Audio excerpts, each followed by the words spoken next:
Okay, hear me out. Hey, it's Romania Black, and it was not my intention to record ahead after reading chapters 143 to 145. It was not my intent to record ahead. However, some things have come in the mail. One being a package from Frezzy Grant, who is a patron, who has sent this package from Russia with love that I wanted to open. And they did say it was something MXTX and Modazushi related. So I was like, well, I kind of want to open it. And then also, Volume 6 of of Heaven Official's Blessing has come in this box, and I've not opened it because I wanted to react to the cover. So this has sat on my shelf for a couple days now, and then Frezzy's gift came in the mail yesterday, and so I was like, I could wait an extra week, but I was like, I really don't want to. And after the chapters that we just read last week, I was like, oh, well, you know, it won't hurt to read ahead, right? It won't hurt to read ahead. I don't think so. So, a couple things before we open all of this stuff up. I do have comments that I want to talk about, which we'll get to as well. But there is some like construction work happening outside my window. So if it gets a little loud, that's what that is. But we're gonna make it work. But yes, I want to open this up. I guess we'll go ahead and start with the cover and just dive right in. I've been so excited. I was like, oh, come on, Romania, we can check this out. I've been very good about not looking at the cover. Very good. Very good indeed. Ah! Oh, what is this? Oh my gosh. Okay. Okay, what? I never read the back covers until I'm finished with the volume, so we're not going to do that. But, oh, y'all. Oh, this tame ass cover over here. Look at this. We're just braiding each other's hair and having a good time. This is a damn hug. Ooh, we are hugging Hua Chong and Ming, and he looks quite okay with this scenario. Wow, this is not as big of a volume as Volume 5. It is actually a bit smaller, isn't it? Isn't it? It's a bit smaller. How many pages is Volume 4, Volume 5 before we get to Volume 5 has 411 pages before the glossary. This one only has 348. Ooh, so it is a much shorter volume. Ooh, interesting. What's on the side? Ming's eye! Oh, we're getting into eyeballs! Yes! Oh, I'm not gonna look anymore yet. We're gonna save that. We're gonna save opening this up and looking through it when we get to Volume 6, which will be later this summer. We'll save that. But oh, that cover. And Lian, we can't see his face, but there are butterflies. And are they at Mount Tonglu? Where are they at? We don't know. And there's a Ming. And there's a red string of fate. Ah! Okay. Okay.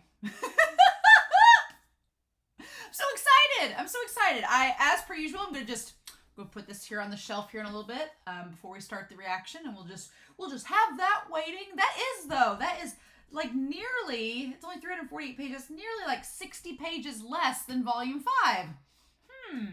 Interesting. What's up, Volume 6? Although, as we've learned in this story, just because a volume is shorter does not necessarily mean anything, because Volume 4 was shorter than Volume 3 and shorter than Volume 5, and Volume 4 was a damn trip. So that means nothing. Volume length means nothing. So yeah, we can't judge anything based on that. But oh, that's so exciting. I love that cover so much. I love it. It's just the implications. Is it referring to, is Lian?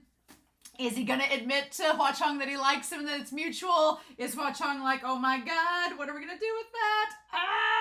I don't know. That's a nice little preview. I'm so excited. Yay. But I'm also excited to open up Frezzy Grant's package and see what all we get here. All right. So let's open this sucker up. Oh. Okay. Ooh, there's something in here. Oh, yes. All right, from Moscow. Exciting. Okay. I want to open it up first and see what all we get. Oh, good. I've opened it up. I can't see what's there, but I want to, ooh, there's something here, and I've not turned it over to see what it is yet. Oh my. Oh, goodness. Oh, goodness. Okay, what is this? What is this business? Stay down, buddy. All right. Oh, hello. I've been watching your reactions since Given. Oh my gosh, you've been here for the long haul. And they give me a lot of comfort. I love how thoughtful and sincere you are, and I enjoy listening to your discussions a lot. Well, thank you. And I really admire how regularly you post your videos. Yeah, it's been a lot of fun though. It makes me happy to anticipate them at the end of a hard day. Thank you. So I want to thank you and send a little gift to express my gratitude. I live in Moscow in Russia, and lately I've been going to a lot of art markets there with my daughter. Oh, cool. We found a lot of great fan art of our favorite characters, mostly from Modao Zushi and Heaven Official's Blessing. Oh, I wanted to send you some of my favorite works, including ones by the official artist for the Russian edition of, oh my god, of TGCF, Antiki.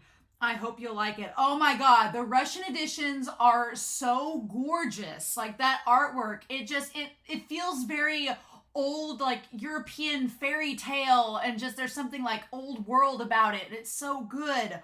Oh, I'm sorry I'm not very good with words, and my English is not the best, so I can't write much. You're doing good. You're doing great.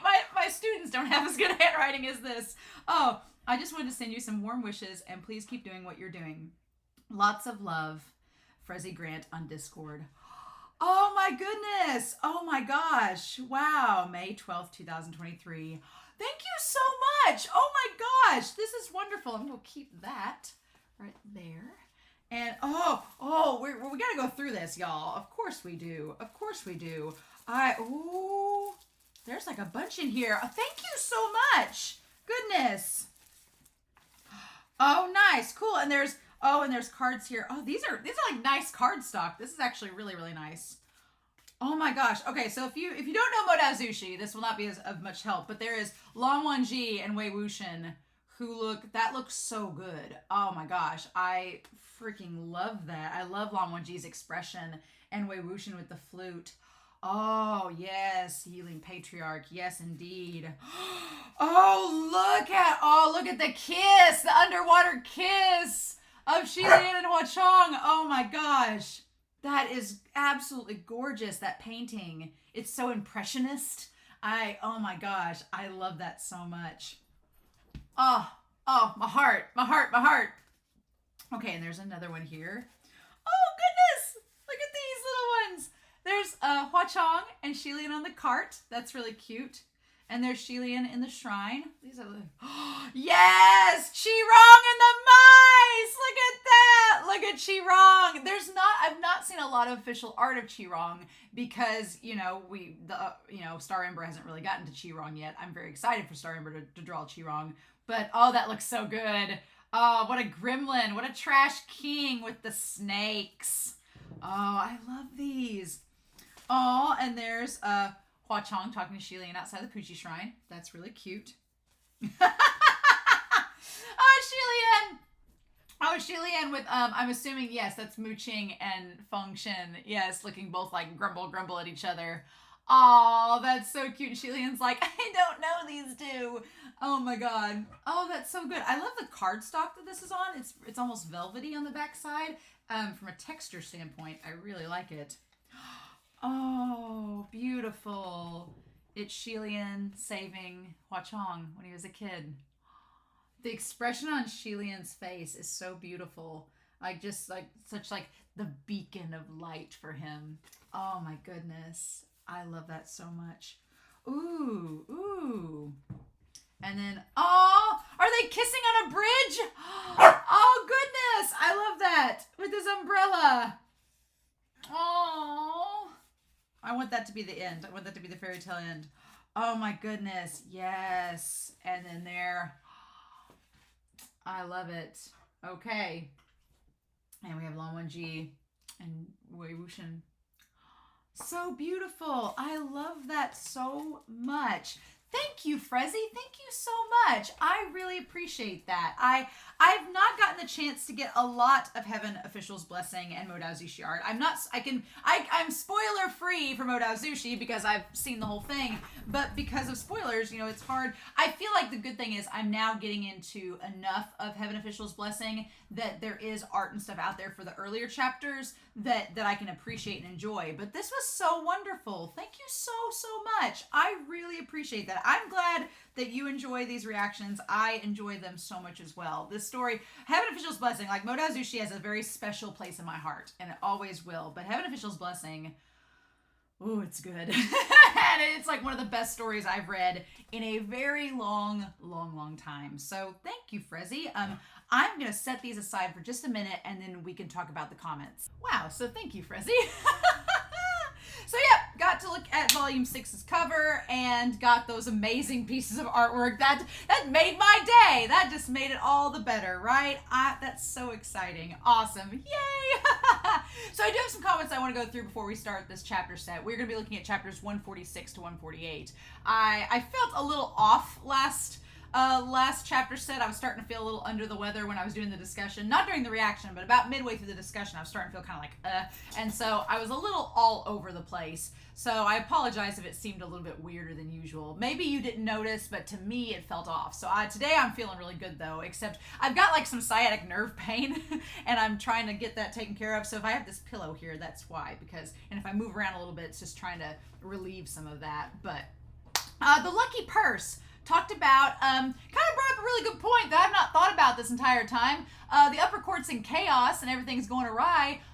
What are they doing with the prayers? I was like, oh, that's a really great question because, yeah, we've seen from Volume 3 in the flashback with Lian that you get so many prayers all at once that you almost have to have like deputies to help you manage all the prayers. Well, what happens if there's chaos? Like, what happens to all the people praying to Ling Wen? What about the Water Master? What about the Wind Master? Like, where's all that going? What's happening? So I'm kind of glad that Lian didn't end up going to the Heavenly Court and staying there because I'm like, what would Lian have done? He'd been like, Lian couldn't handle his own prayers when he was the crown prince. You think that he's going to handle like multiple gods' prayers in their absences? Jun-Woo, come on now. So that was a really good thing to note. A couple other people noted on YouTube that the rooster and pig that Hua Chong supposedly saved in the backstories of the guys at the inn could have been referring to the pig and the rooster that we see hanging out in the ghost city. And I was like, that's a really cool connection. I hadn't thought about that. Qian Fong talked about how Qirong and the Diner could actually be inspired by the Chinese novel All Men Are Brothers, which is one of 4 great classical novels in China, which I think is really cool.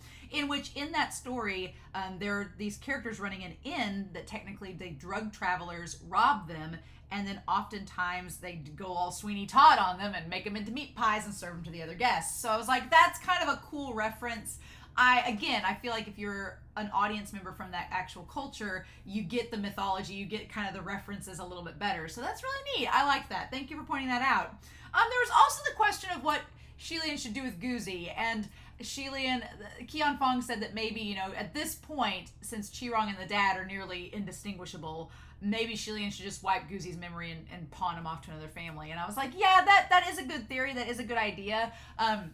I will say at this point, before we go any further, we're 5 volumes into this story. We're getting into some really serious spoiler territory because I know that the Donghua only people have no clue what's going on, and the manhwa hasn't caught up yet. So a lot of it is just fan art, things people share on Twitter and social media, things like that. However, I get a little hesitant reading comments about theories like that because now, not to take anything from that individual's comment, but now I'm like, well, if Guzi does end up getting their memory erased and gets pawned off to a family, I'm like, well, I saw that coming because it was spoiled in the comment. And then if it doesn't happen, then I'm like, well, it was brought up in the comments, so I thought maybe it will happen, maybe it won't happen. It's kind of like a Pandora's box, a Schrodinger's cat sort of situation where just be careful when you bring up theories and comments because I'm a first-time reader and I want to go in this series blind to make these reactions as fun for you all as possible.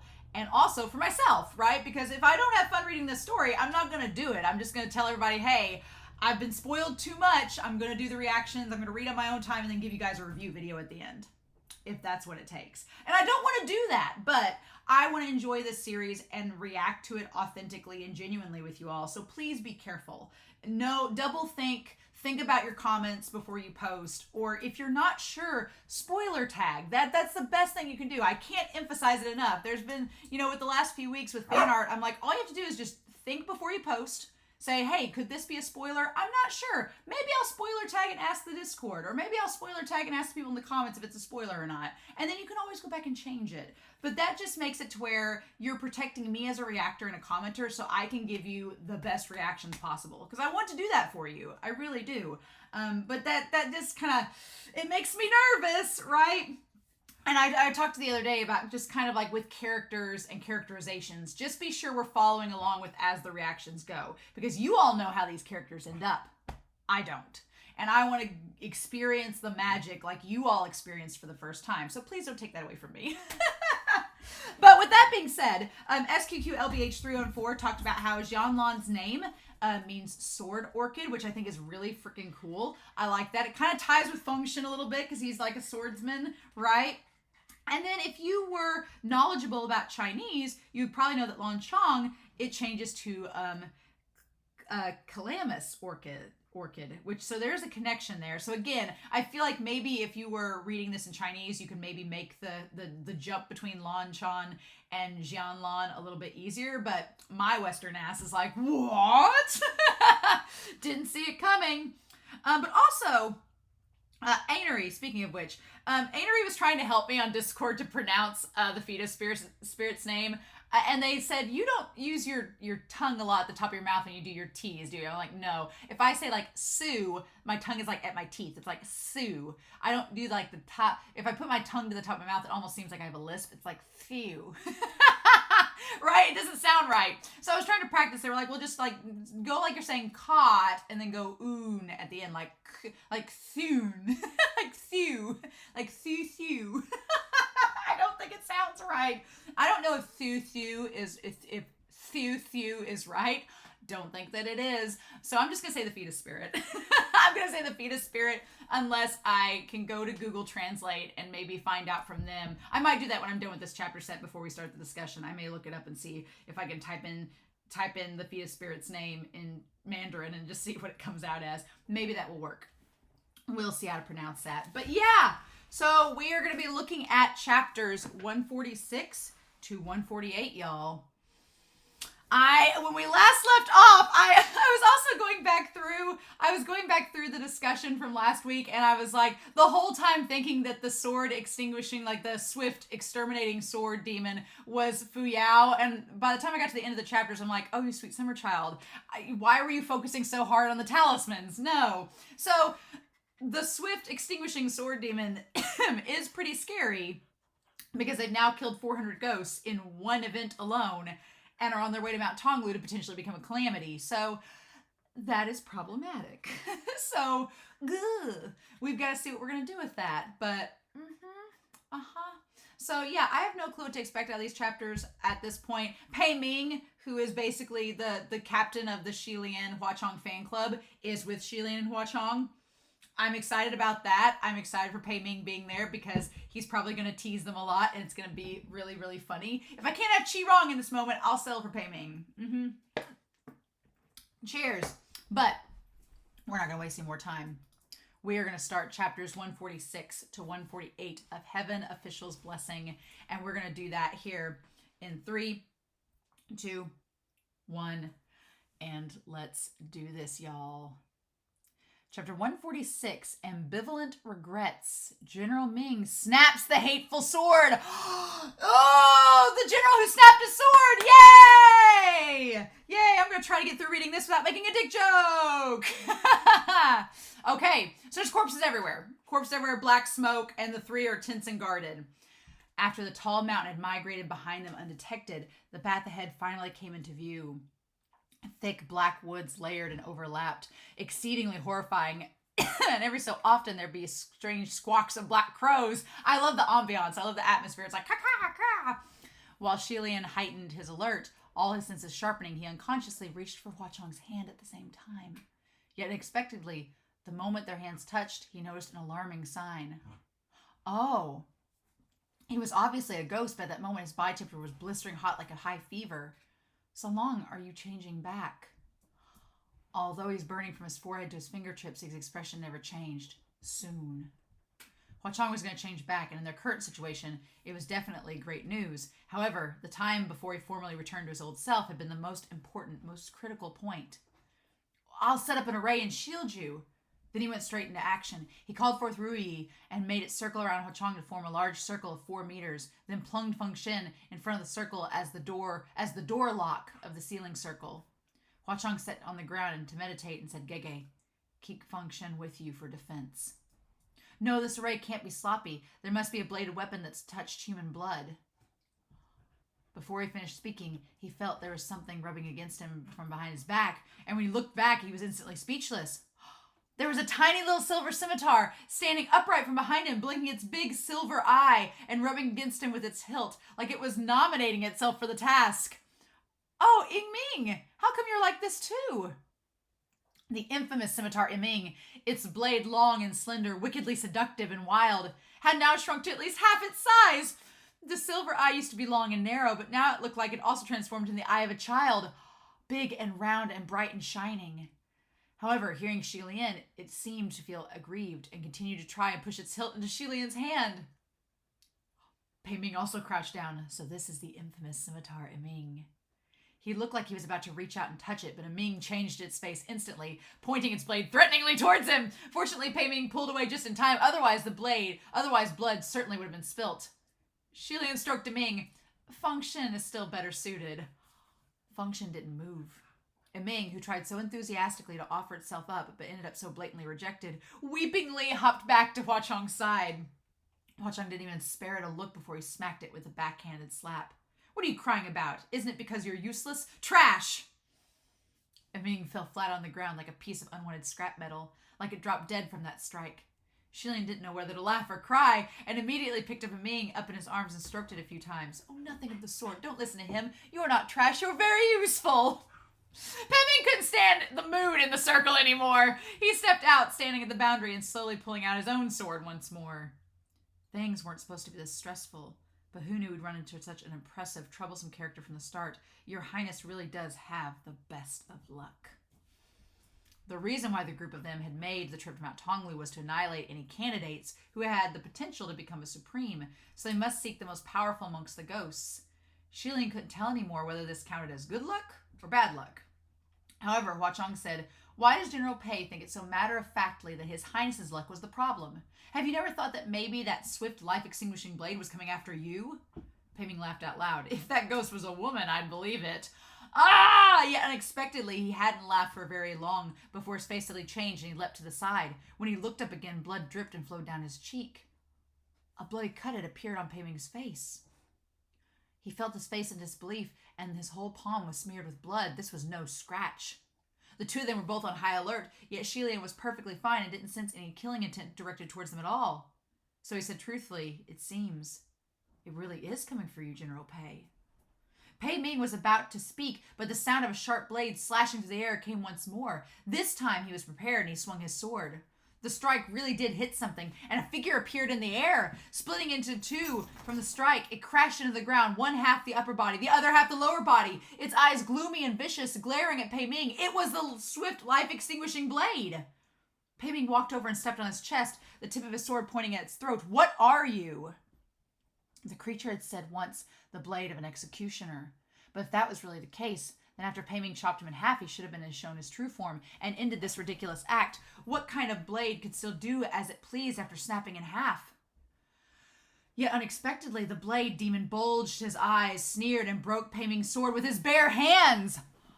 Pei Ming's eyes instantly widened. It wasn't just him. Even Lian had a similar reaction. At the very least, Pei Ming was a formerly ascended martial god. Even if he was situated in Mount Tonglu and his spiritual powers were suppressed to the bare minimum, his spiritual device still shouldn't have been so easily broken. The swift life-extinguishing blade laughed soundly. I can't believe you'd use such a trashy sword.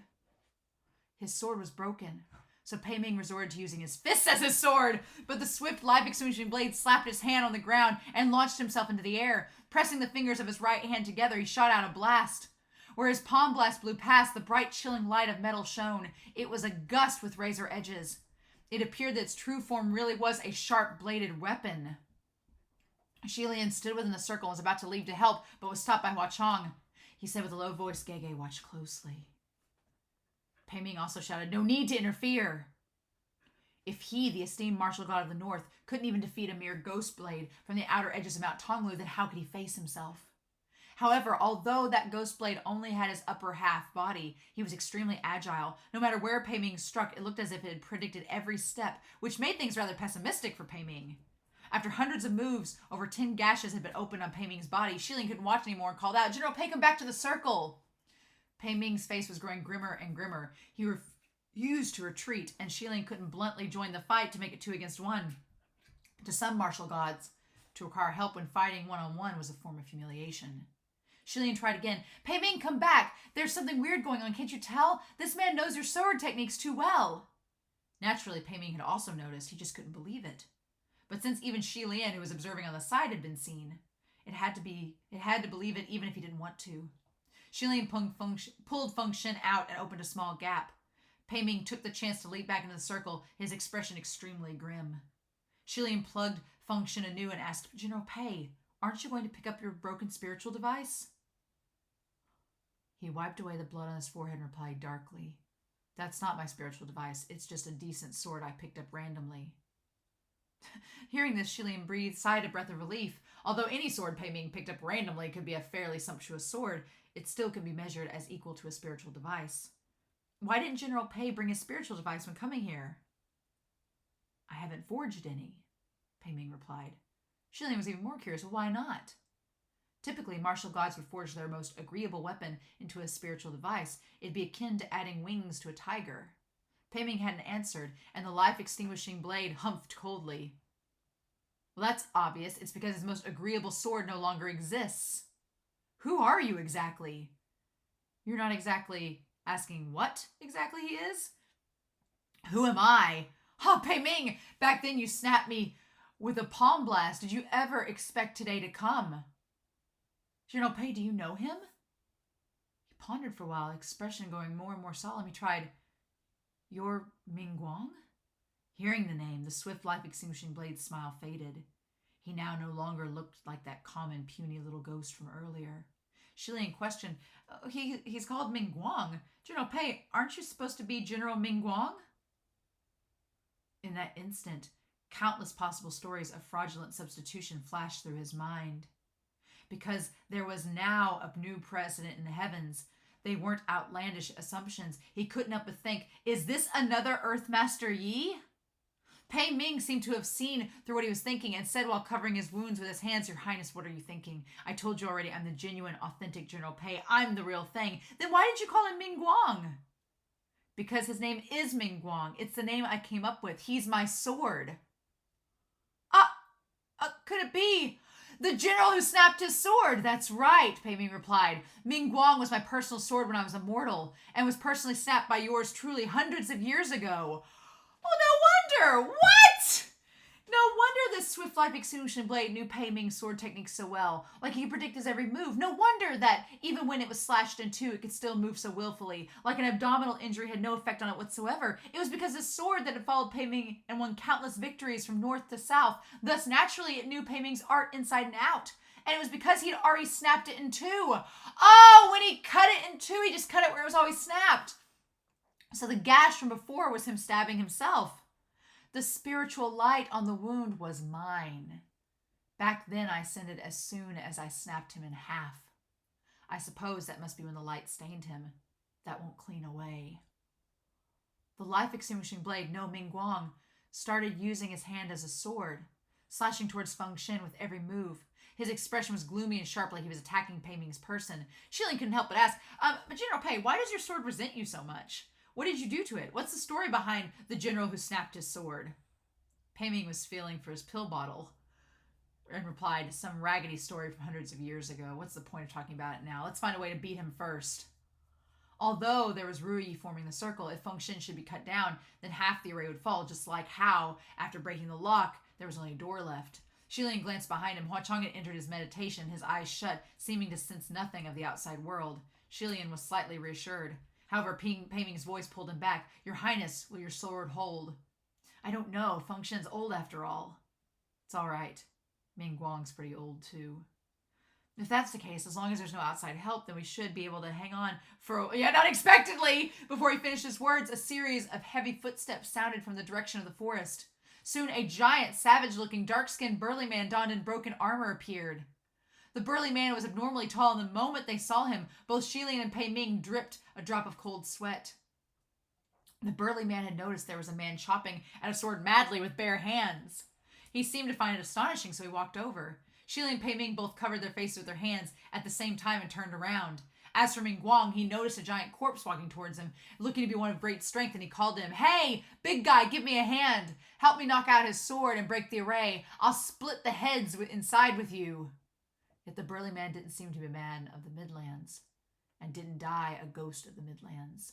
So the languages were different, and he didn't seem to understand what was said. He only shouted back. The two shouted at each other for a while, but nothing was achieved except veins popping. Pei Ming did his best to look natural while keeping his face covered. He tried to appear suave. He whispered, Your Highness, what's that savage yelling about? Lian whispered too, He thought your sword was trying to provoke him, so he got mad, telling him to kneel down and beg for mercy, otherwise he'll beat him to death. Oh, good. I hope they start fighting soon then. Yet unexpectedly, the giant man seemed to have heard their whispers and turned his head around, staring at them closely. Lian and Pei Ming tightened the hands covering their faces, no longer to care about appearing natural. However, the burly man still recognized them when he stomped, and the entire ground was quaking with it. It's you! Scrap collecting cultivator, Pei Su's boss! Oh my god! What? No! They recognized and dropped their hands after some hesitation. Lian warmly using Ban Yu tongue. General Kamo, please calm down. Oh my god! What a callback! Oh my god, but Pei Ming's there. Oh my gosh, no. Oh no, oh no, oh no, no. That peculiar burly man was naturally Kamo, who had escaped after a seal after Mount Tonglu's tremors had aroused millions of ghosts. He was first captured by Lian, and he'd also see Pei Ming, who stood next to Pei Su during his trial. Seeing his enemies, his face reddened, and without another word, he kicked at Feng Shin, and the sword was instantly knocked off center by an inch. Seeing this, Ming Zhuang clapped and cheered, Divine! And he continued to shoot out blast after blast. Seeing Feng Shin shaking harder and harder under the combined attacks, Lian felt Hua Chong's forehead, but his hand instantly shrank back from the heat. What should we do? Oh my god, I can't believe he's here! Chapter 147, Ambivalent Regrets. General Ming snaps the hateful sword, too. Lian needed to shield Hua Chong with the array and couldn't be distracted, and Pei Ming posed not a single threat to the weapon that he shared a peculiar familiarity with. Just then he heard Ming Guang cuss, You bloody savage, can you not smash them when I'm smashing? You've hit my hand! However, Kamo completely ignored him. Seeing there was friction between the two, Lian grabbed a hold of Pei Ming. General Pei, Kamo won't believe you mean no harm, and will keep coming after you. Quick, press the fingers of both your hands together, cross your wrists above your head, and then press down quickly before opening your arms. This is the hand gesture his people use to ask for a truce. Either way, just show him your goodwill and make him stop for now. Pei Ming was bewildered. Huh? You must know the resentment between Kamo and Ming Guang isn't just a small misunderstanding. How can it be pacified with some hand gestures? But Lian paid him no mind and grabbed a hold of him. Come, do this with me to make him stop. However, Pei Ming's hand was injured, and with this grab, the corners of his lip twitched. He was about to follow as instructed, but Ming Guang had already heard everything they'd said. He charged from Kamo, then crossed his hands above his head and slid his arms down before opening them. He smirked at the two in the circle, as if I'd let you. Yet unexpectedly, when Kamo saw the gesture, his eyes bulged and a thick line of veins popped on his iron dark skin. He opened his palm and swung his hand like an iron cattail leaf fan, sending Ming Guang flying through the air. The moment that slap swung out, both Pei Ming and Ming Guang still hadn't wrapped their heads around what had happened.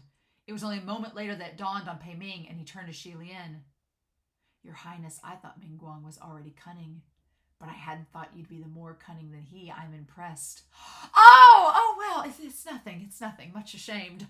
Ah, yes, he tricked him. The speech just now appeared to be said for Pei Ming, but it was actually for Ming Guang. After Ming Guang heard, in order for them not to do as they will, he of course would fight to show goodwill to Camo first. However, the gesture Shi Lian taught wasn't for calling a truce in the Banyu tongue. It was something akin to chop off your bitch head, or F your wife, or murder your whole family, level your ancestors' graves.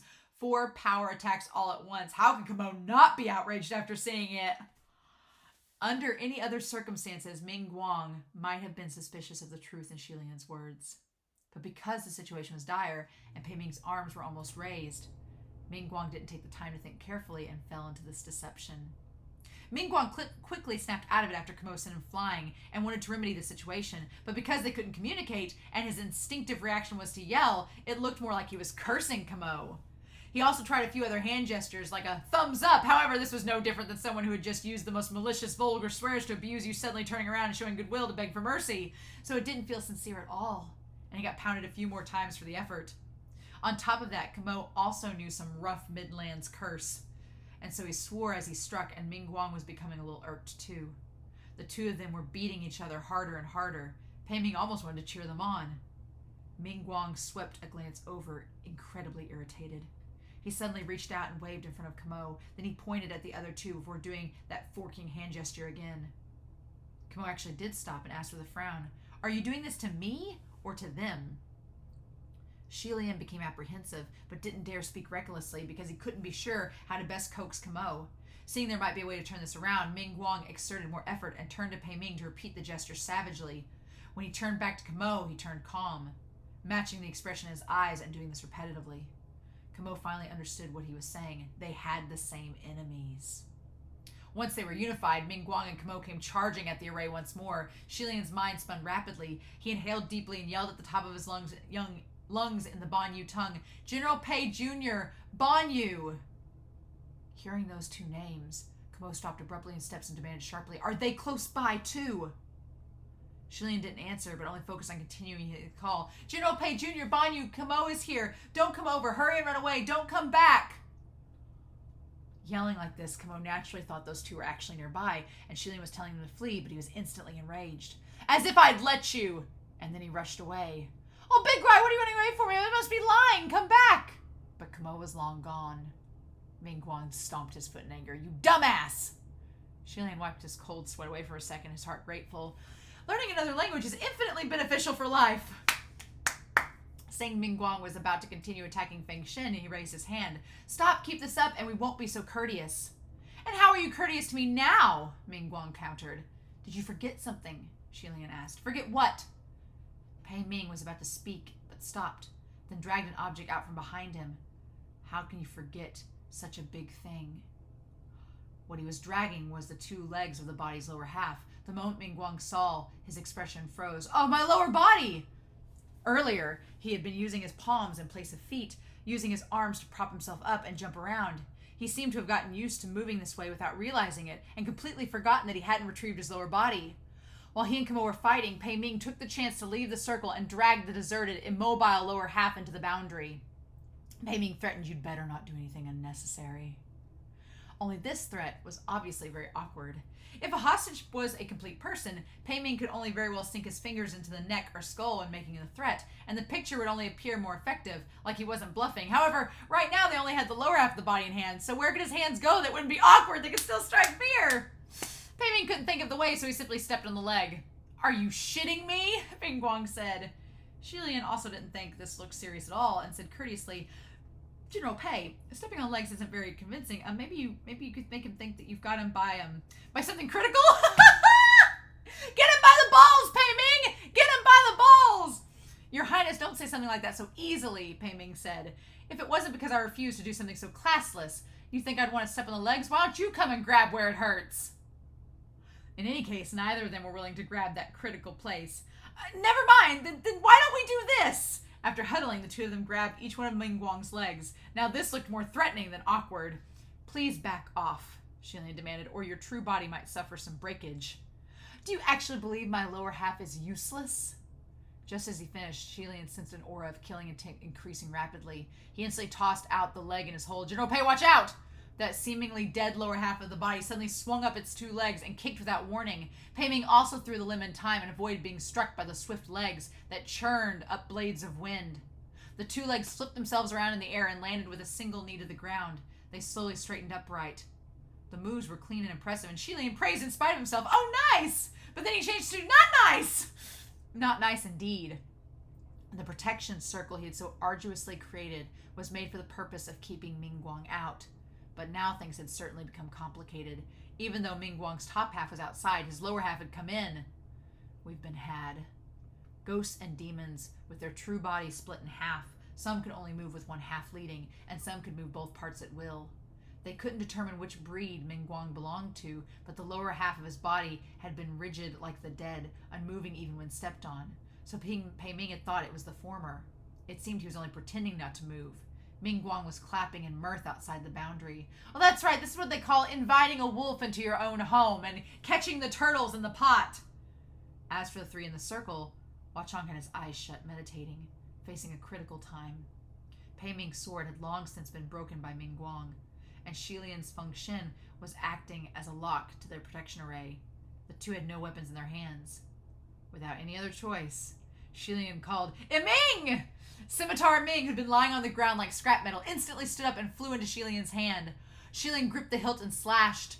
Ming-Guang's lower body raised a leg and kicked. It blocked the strike, but it was pushed back a couple steps, almost falling out of the boundary. The upper body watched from the outside, expression faltering, looking rather wary. He clapped his hands, and the lower body half returned to its true form, a verdant pinnacle sword of nearly 3 feet, boiling with the killing intent as it hung in the air. A verdant pinnacle sword. This sword has two separate origin stories. First, it was said to belong to the legendary warrior god Erlang, who was the renowned figure in Taoism and appeared often to defeat evil in classics. Second, it was said to be a double sword set wielded by the Emperor Liu Bei during the Romance of the Three Kingdoms. Once one of the two swords was lost during the siege, and it was later said to have become the weapon wielded by Hao Zhongji, a Tang general during the founding era of the Tang dynasty. Lian didn't use scimitars often, but Ming was agreeable in his hands. He was about to charge when Pei Ming spoke up. "Your Highness, I'm not trying to cause you trouble at a time like this, but your Hua Changzhu seems to be having a little trouble." Shocked, Lian whipped his head around. Sure enough, Hua Chang's brows were even more tightly knitted, and the hands making seals that rested on his knees were also shaking. The moment Lian was distracted, that broken verdant blade instantly seized the opening to lunge, yet at the same time, Ming slipped out of Lian's control on its own and loudly blocked the broken sword in the air. Lian called, "Ming, please hang on for a bit." Then he crouched in front of Hua Chang. "Why is it like this? What went wrong?" "Don't look at me, Your Highness," Pei Ming said. "I'm not as familiar with the Ghost King as you are." Lian called out to Hua Chang, "Sun Long, can you hear me? Don't endure anymore. Come out." Just then, Ming-Guang shouted from the outside of the circle, "A little blade dare block me!" During the exchange, the broken sword Ming-Guang and Ming had already parried countless times within an instant, making sparks fly. If this was the usual scimitar of Ming, it would have obviously gained the upper hand. Yet now, before the long sword of Ming-Guang, the shrunken Ming really did look like a child getting beaten around by an adult. Although vicious, since its limbs weren't long enough, it was restricted. There were a few instances that were fairly close, and Lian spared glances while keeping his focus on Hua Chang. "Watch out!" After he called, Ming suddenly flipped and flashed, becoming a streaming silver whirlwind, and successfully struck the broken sword. The Ming-Guang outside the circle, and it seemed like the hit wasn't a light one. "Oh, good, Ming!" Suddenly, Pei Ming spoke up. "Wait, Your Highness, I think when you complimented it, it grew bigger." "Really? Seems like it. Why don't you try again?" "Oh my God, is this... What is this sexual innuendo, MXTX? What is this sexual innuendo? What?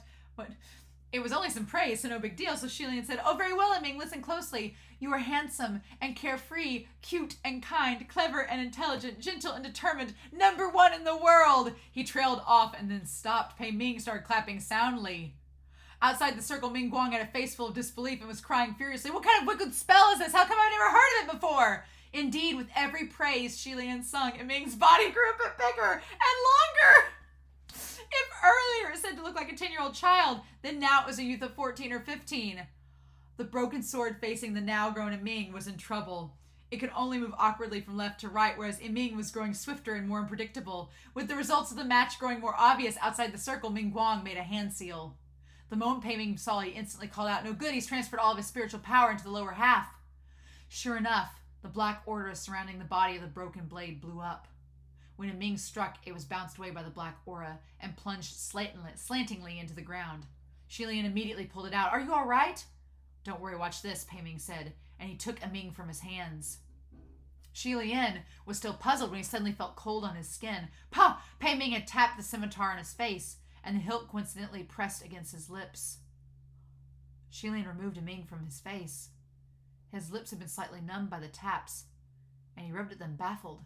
"General Pei, is there any meaning to your actions?" "Of course, it's very meaningful," Pei Ming said. "Your Highness, please look down." Lian looked down and was instantly speechless, and Ming had grew even longer. Ming Guang really couldn't hold back anymore. He yelled from outside the circle, "What the fuck? What wickedness is that? You might as well use your tricks all at once." Truth be told, I also want to know what caused this. Full of spirit once more, and Ming leapt to its feet and lunged towards Ming Guang, the broken sword, one scimitar. They battled relentlessly in the air. Lian went back to check on Hua Chong, and Pei Ming watched the Ming Guang, who was bent over not far away. Right now, all of Ming Guang's spiritual power is transferred to the lower half, currently battling a Ming, so the threat of the upper body was greatly lessened. Everyone was conscious of this, and Pei Ming moved to take him down. However, another series of heavy footfalls came running. It was Camo who had returned. He cried furiously, "You cunning midland cultivators, you lied again. Go collect junk for the rest of your life. They weren't nearby at all." Lian hadn't expected to keep Mo away from long, but he seemed to have returned earlier than expected, right at an inconvenient time too. Ming Guang was overjoyed, and he pointed at Feng Shen. "Big guy, quick, knock that sword over. Once the array is broken, the ones inside will be helpless." He hadn't needed to say anything. Camo swung down his sword, his hand down to chop, and Feng Shen was knocked over 2 more inches. Another chop, another 2 inches, another chop, and Feng Shen fell. The protection array was finally broken. That broken sword stopped fighting Ming and flew out of the circle, returning to Ming Guang's side. It transformed into 2 legs, stitching itself back into a complete body. Ming Guang leapt to his feet and patted Camo. He pointed at Pei Ming and pointed at himself, and pointed at Lian, then pointed at Camo. Camo understood this meant they were splitting the prey.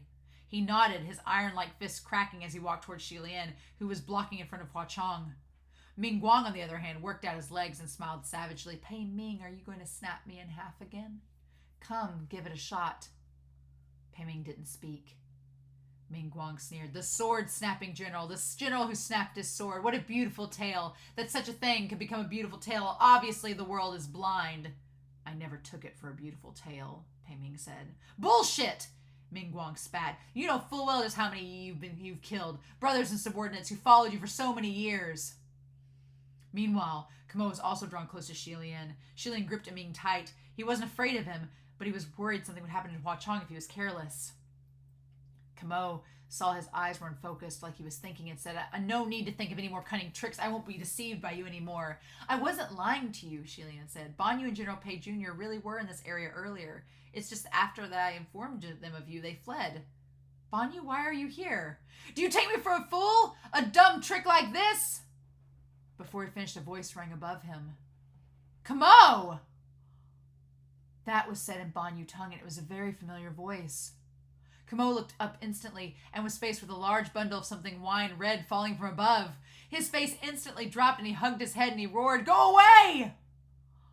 What came down was that of a poisonous serpent born only of the kingdom of Banyu, the scorpion snake, and the one who threw them out was naturally the Goshi of the kingdom of Banyu. Banyu leapt from the tree and landed next to Lian's side. "General Hua." Lian turned to Camo. "I told you it really was Banyu." Camo wasn't listening to what he was saying at all. He only roared at Banyu. "You threw at me! You threw those scorpion snakes at me! You know I hate the scorpion snakes, but you still threw them at me!" "I'm sorry, but I only know how to throw scorpion snakes." "Who's there?" Ming Guang noticed the situation and was shifting and was alarmed. A black shadowy figure leapt down from the tree and obstructed his path, answering, "The former deputy marshal god, official of the palace of Ming Guang, Pei Su." "Oh my god, they came together!" Miracle soldiers had come from heaven, and Pei Ming was dumbfounded. "Little Pei, how come you've come too?" Lian, on the other hand, asked, "Banyu, weren't you following Lord Rainmaster?" Hearing Lord Rainmaster, Pei Ming knitted his brows slightly. Banyu replied, "That's why, this time, we've come following the Lord Rainmaster." Oh, cool! my God, everything's coming together. Chapter 148, Ambivalent Regrets. General Ming snaps the hateful sword 3. Ming Guang looked over Pei Su calculatingly. Your little Pei? I am, Pei Su answered. Ming Guang narrowed his eyes and glanced at Banyu taunting. I heard you threw away your heavenly status for a little girl. Oh, Pei Ming, didn't you always used to say brothers like limbs, women like clothes? Wiser descendant, nothing like you. He doesn't even have a tenth of your eye for picking women. This little Goshi of Banyu looks like a little quail. What the hell? Maybe you were cucked all those hundreds of years ago and raised someone else's spawn. Nothing but nonsense, Pei Su said, and then shot a blast from his palm. Kamo also leapt from the air, roaring, We are sworn enemies. Ming Guang shouted, Hey, big guy, we're on the same side. Kamo turned his head back and saw Ming Guang jumping up. He transformed into a long-bladed, verdant sword and flew into his hand. Kamo opened his large palms like iron fans and clutched onto the hilt, a black aura instantly exploding from his giant body. A menacing corpse taking a demonic sword in hand was like a savage beast growing venomous fangs. Earlier, when Pei Ming tapped Shilian's face with a Ming, it had given Shilian an idea. Oh, although he couldn't quite understand why, he felt maybe the same trick could help. Oh, he made him kiss it! Okay, we're going to go back and discuss all this. It's now just hitting me what happened. Oh my God. He was going to sneakily transfer some air to him while no one was looking. Oh my God, are you serious? To see if it would bring some relief. Now is not the time to make out with him, Shilian. No! But watching the dire situation unfold, he couldn't help but shout, Watch out! It was awkward for Pei Ming to join the fight, so only Pei Su and Banyu banded together to attack. While one was sharp and direct, the other was agile and eccentric. Just their physical strength wasn't enough. Pei Su had no spiritual power, and Banyu possessed no aggression. Faze and Kamo, who had both spiritual power and aggression, they were feeling the strain. Banyu had just been berated by Kamo. She was too embarrassed to throw any more scorpion snakes, but Pei Su had no such concern and threw the snakes out like rain while Kamo roared unceasingly with fury. It was only thanks to the protection of Ming Guang's sword aura that none of the snakes dared approach. After Shilian watched the fight for a while, he began to relax. This was because he could tell Kamo and Ming Guang didn't match well. Kamo grew up in the kingdoms of Banyu and was used to wielding a mace. He was used to large and heavy weapons, so a sword was not something he was skilled at. Even if he possessed unimaginable strength and the weapon in his hand was incomparably sharp, together they might not be able to unleash their full capacities or capabilities and wouldn't be able to learn the tricks of the trade immediately. Thus, Shilian seized this chance and clapped his palms together in a prayer towards Hashang. He said, Please forgive me. Oh my God! But when he looked at this handsome, snow-white little face before him with those eyes closed, Shilian felt it was difficult to move. Finally, he made up his mind and shut his own eyes to press close. But in the moment of nervousness, he missed and ended up kissing Hua Chong's forehead. It was light and gentle, but his heart was crushed. Next to him, a voice spoke up. Your Highness, you've gotten it wrong. What's the use in kissing his forehead? Shilian almost fell from shock when he turned his head to look. Pei Ming was crouched down next to him. Sounding unusually indignant and resentful, Shilian said, General Pei, can you not look? He raised his hands. All right, I won't look. Ah! Then he turned around to watch the fight on the other side. After observing for a while, he piped up, speaking to Kamo. You don't use swords like that. If you don't know how to use swords, then don't use them. Naturally, Kamo didn't understand, but the Ming Guang in his hand said, Yeah, unlike you, who personally snap swords and can only stand around uselessly while criticizing. Just as he yelled, Pei Ming suddenly flew in and entered the brawl, landing in front of Kamo. Kamo swung the sword, but there was an unexpectedly crisp clang. This strike didn't hit anything, and when he looked down, he was dumbfounded. The Ming Guang sword in his grip was snapped once again. Seizing this chance, Pei Su threw another large wave of scorpion snakes over, like spilling a large vat of dye, covering Kamo with dark red wine from head to toe. He growled as he desperately tried to smack off those slippery snakes off his body. Pei Ming, on the other hand, looked down at the sword and said, You know my techniques inside and out, and naturally I know where you'd break the easiest. Banyu dropped from the sky with 2 pots raised. Without a word, she plummeted with the mouths of the pots facing down, tapping and detaining the shocked Ming Guang and the roaring Kamo within. With this, Shilian finally breathed a sigh of relief, inwardly remarking, More people definitely get things done faster. Banyu sealed the clay pots and shook them in her hands, pressing her ears close to listen for the echoes inside. Shilian hastily chided Banyu, Stop playing around, put them away, and be careful not to let them escape. She nodded. She crouched in front of Lian and looked at Hua Chong. General Hua, is this your son? Lian smiled. Regrettably, he's not. But soon, he couldn't smile anymore. Ban Yu owed and said, I saw you kiss him earlier and thought that he was. Lian didn't want to say anything more. He covered his forehead with his palm. Ban Yu, however, seemed to find Hua Chong rather precious. She pulled at one of his little braids, speaking with deep concern. He seems to be sick. Should I put him in the pot and have him recuperate? Last time, after I entered General Hua's pot, I recovered fast really quickly. Pei Su finally walked over. No need, stop minding him. His Highness will take good care of him. Oh, Ban Yu said. Just then, Pei Ming glanced at her. You're the Goshia Ban Yu. All of these things happening at once! All of these things happening at once! Oh my god, oh my god, oh my god. He watched Ban Yu condescendingly from above. Ban Yu was crouching on the ground and shrouded in the shadows nodded. Pei Su took a step forward, but Pei Ming pushed him aside and came before Ban Yu, seeming to want to observe her closely. Yet unexpectedly, when he was only about 2 steps away from her, Ban Yu's face suddenly dropped and she zoomed to hide behind Lian, like she couldn't get away fast enough. However, judging from her expression, it didn't seem like she was scared. Everyone was puzzled, but Lian soon understood. He courteously hinted at General Pei, the ghost scent candy. Pei Ming blinked, his face growing dark. It seemed the sweetness of the ghost scent candy hadn't gone away, and since Ban Yu was a female ghost, she wasn't able to withstand that vulgar essence of evil and fled from the stink. Lian couldn't help but smile, but immediately schooled her his expression. Why has the Lord Rainmaster come to Mount Tonglu? Where is my lord? How come you're not all together? Due to the arousal of ghosts, large numbers of inhuman creatures banded to swarm towards Mount Tonglu. When they passed by Yushi country, they captured some farmers as rations. At the time, both Lord Rainmaster and the guardian steed were not present. Oh, that's the bull, right? It was after learning of this incident that we've come in pursuit. We were together at first, but on the way we heard your highness yelling for us in Ban Yu tongue, and we split to come check things out. At the time, Lian was only shouting randomly out of urgency and hadn't thought they were actually close by, hitting the mark by fluke. That Yushi country had the appearance of a quiet small village, so it wasn't strange for ghosts to pass by and stupidly grab people. Pei Ming frowned. Before I couldn't find you in the mortal realm. How did you end up with Lord Rainmaster?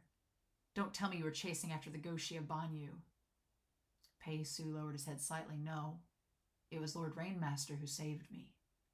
It turns out Pei Su was exiled to the lower realm, where he'd been traveling all over aimlessly. Since he was so free, he went and knocked over Chi Rong's little layers a few times. Irked, Chi Rong wound up a large gang of who knows what to surround and destroy him. If Pei Su had spiritual powers, then those crude nobodies wouldn't have been able to do anything to him. But now he possessed a mortal body, so when attacked by hundreds of ghosts, he sustained injuries in the end, trapped in a miserable predicament. As he was fighting and hanging on by a thread, the Rainmaster happened to pass by riding the ox and lent a helping hand. After clearing his identity and story, Pei Su was taken to Yushi country to recover. Pei Ming was somewhat astounded. Lord Rainmaster didn't give you any trouble? According to Shi Qingshong, Yushi country and the palace of Mingguang had disagreements in the past, hundreds of years ago. The Rainmaster had knocked off Pei Ming's earlier deputy general. It seemed Pei Ming didn't think the Rainmaster was someone generous. Pei Su, however, said, No, Lord Rainmaster never gave me a hair of trouble. On the contrary, I received much support. Just then, a echoing voice sounded, Rainmaster. Is the Rainmaster someone from the kingdom of Yushi? He replied without thinking, That's right. But after he answered, he noticed the voice belonged to Mingguang. He was locked into the pot, but he was still listening intently for the situation outside. After Lian responded, he clicked his tongue. Pei Ming, did you sleep with so many women just to produce this kind of useless descendant? He actually needed the protection of someone from the kingdom of Yushi to survive? And he's even speaking well of them? Truly, each generation gets worse than the one before. Ha! Hearing him, Pei Ming looked somewhat ill at ease. Lian couldn't understand and asked Ban Yu in a whisper, Do you understand what he's saying? Not really, Ban Yu replied. But I think I've heard Pei Su Gege say that before. Before his general ascended, he was the general of the kingdom of Zhuli. Was there anything wrong with Pei Ming being the general of Zhuli? Very much so. Because, as far as Lian knew, the kingdom of Yushi had been flattened by the iron steeds of the kingdom of Zhuli. Oh! Lord Rainmaster was the last ruler of the kingdom of Yushi. Oh! Oh, interesting. Okay. No wonder Pei Ming always looked strange whenever the Rainmaster was mentioned, and no wonder the Rainmaster didn't hold back when disciplining the former deputy heavenly official. It turns out both parties had long and ancient grudge. Oh, it must be known that to heavenly officials, it certainly was more than natural for kingdoms of the mortal realm to fight and annihilate one another, the acts of these plays progressing on endlessly. But when it came to their own turn, it was often hard to let things go. If one must stand in the same court as the one who annihilated their own kingdom, and that man cavorted in the heavens, exceedingly flashy, then it must be vexing. Pei Su added a talisman to the surface of the pot, and Ming Guang's voice came to an abrupt stop. Why has the general come too? Isn't it all so I can drag you back sooner? Pei Ming replied. Lian remembered Hua Chong's words. It seemed that this was the benefit Pei Ming negotiated with Junwu when dispatched to Mount Tonglu. Pei Ming patted Pei Su's shoulders. Since you're here, do me proud. If you perform well, then perhaps you can be pulled back to the upper court earlier. Pei Su hadn't answered yet, but the charmed talisman on the pot in his hand burnt up. It was Ming Guang locked inside, who had used his fury to burn the talisman. Pei Ming, do you still remember what you said back then? Pei Su was about to add another talisman to shim up, but Pei Ming stopped him. I've spoken too many words in this lifetime. What are you referring to? Ming Guang spat hatefully. Do you remember what excuse you used to kill all those subordinates who followed you for years? Some people can be killed. Some can't. Some things can be done. Some can't. Sounding like you possess the heart of Buddha, forgiving of all. And now? Did you think no one knows what despicable deeds your little Pei has done? Word has already spread, and here you are trying to wipe his ass and help him hide his past. So the brothers who followed you into the battles from the north to the south deserve to die. But when it comes to your descendant, he didn't? Someone like you who tosses used clothes and ditches used limbs. Is your little Pei a gym and the rest of us weeds? He roared furiously and mindlessly, and Pei Ming listened to the end. He suddenly said, You are not Ming Guang. The pot instantly became silent. A moment later, Ming Guang's resounding voice came. What bullshit are you spouting? Have you not seen whether I'm Ming Guang? Did you not see my form?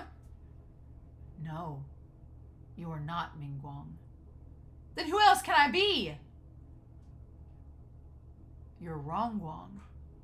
When the name was called out, the pot fell into complete silence. Hearing this name, Pei Su's eyes widened slightly. Lian asked General Pei Jr., who is this Rong Guang? Pei Su snapped out of it and was a little hesitant before he answered. Before the general ascended, he was the deputy general who followed him the longest and the most capable subordinate. And Lian finally learned the story behind the general who snapped his sword. Oh, okay! Back then, when Pei Ming was still mortal, he was successful in the battlefields of both love and war. A general who was constantly victorious for decades, without a single defeat to his name. There was constantly his own courage and skill involved, but the support of his deputy general couldn't be dismissed. The deputy general was named Rong Guang. Rong Guang was famous for cunning, deception, and manipulation. Although the two had very different personalities and styles, they'd known each other since they were young, and their collaboration was unexpectedly good. One in the light, one in the shadows. Their relationship spanned years, a friendship made of steel. Pei Ming's sacred sword, Ming Guang, it was a name they came up together, a combination of the homonyms of Ming and Guang from their own names. Pei Ming knew how to fight wars, and in a chaotic period of history, knowing how to fight wars was much more important than knowing how to make money or anything else, so naturally he continued to rise in rank. However, no matter how high he climbed, the highest he could go was general. There could be endless and honorable and esteemed titles to be hung before the word general, but there would always be another sitting on his head. Before the king, he must bow and kneel. As for himself, he didn't have any particular opinion on the matter. However, as he sieged fortress after fortress and the shine of glory on his armor grew brighter and brighter, the troop under Rong Guang's lead was growing restless. Pei Ming himself was never so proud that he forgot his roots and principles, but his subordinates were swelling infinitely on his behalf. The worst offender was Rong Guang. Since he built close ties with the soldiers, he could easily fan their hearts and planted many ideas in the minds of veteran subordinates, like General Pei deserves more than the status he's been given. General Pei and us are oppressed. The kingdom of Zhuli needs General Pei and us to save it. They plotted and planned to invade the imperial palace of Zhuli to name Pei Ming king, to have him lead the veteran troops to great achievement and bring them to stand at the summit as the strongest kingdom. They even concocted the grand scheme of flattening all four seas with their steeds of steel and unifying the world. Unfortunately, Pei Ming had himself no interest in becoming king whatsoever. His greatest joy in life was to fight victorious battles and bed beautiful women, and he didn't need to be king to do either. Besides, although the king of Julie wasn't anyone amazing, he didn't do anything wrong either. If he was to take over, he might not do any better. To rashly cause havoc had more cons than pros, so why bother stirring up trouble for no reason? Thus, every time Rongguang excitedly tried to throw hints at him, Pei Ming skillfully thwarted them. After many attempts, not only was Rongguang unconvinced, but he was becoming more and more obsessed, until finally one day, the group of them gathered to resolve that no matter what, they would revolt. Once the deed was done, there'd be no way Pei Ming could back down. Listening to this point, Lian was speechless, thinking, how can something like this be as easy as ushering ducks? Pei Su saw that he was pensive, and said Rongguang might not truly have wanted to name Pei Ming as king, but he had to borrow the general's name to revolt. Since his prestige wasn't as high as the general's, if he raised his own flag, he might not be able to appease the people. Lian pondered, that might not be entirely true. The reason they used Pei Ming's name was to put Pei Ming on the throne, so naturally Pei Ming couldn't pretend not to know what was going on. He instantly picked up the sword and led a small, trustworthy troop of soldiers and charged the palace to fight. And this fight was the last battle of his life. What? What are you kidding? What? Oh, y'all. At this point, I need to just accept the fact that this book is insanity. Because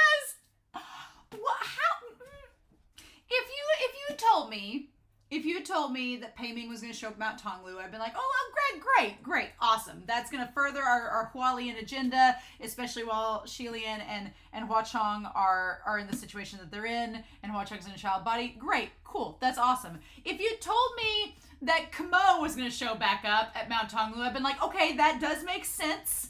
That makes sense because, he's been released from his bindings. He's going to Mount Tonglu as a demon, as a ghost. It makes perfect sense. If you had told me that in the midst of a battle between Pei Ming's possible broken sword that's taken on a physical form and Kamo and Ming, that Banyu and Pei Su would show up and be raining down scorpion snakes in the middle of a Mount Tonglu forest while Pei Ming is actively pressing Ming to Lian's lips to make it grow, I would have thought you were insane. It did not dawn on me, and I'm sorry if y'all were expecting me to have a bigger reaction when that happened, but I was reading so quickly, I was like trying to digest everything, that it didn't hit me until like 12 paragraphs later that Pei Ming took Ming and made Lian kiss it to make it grow bigger. Pei Ming, consent is a thing.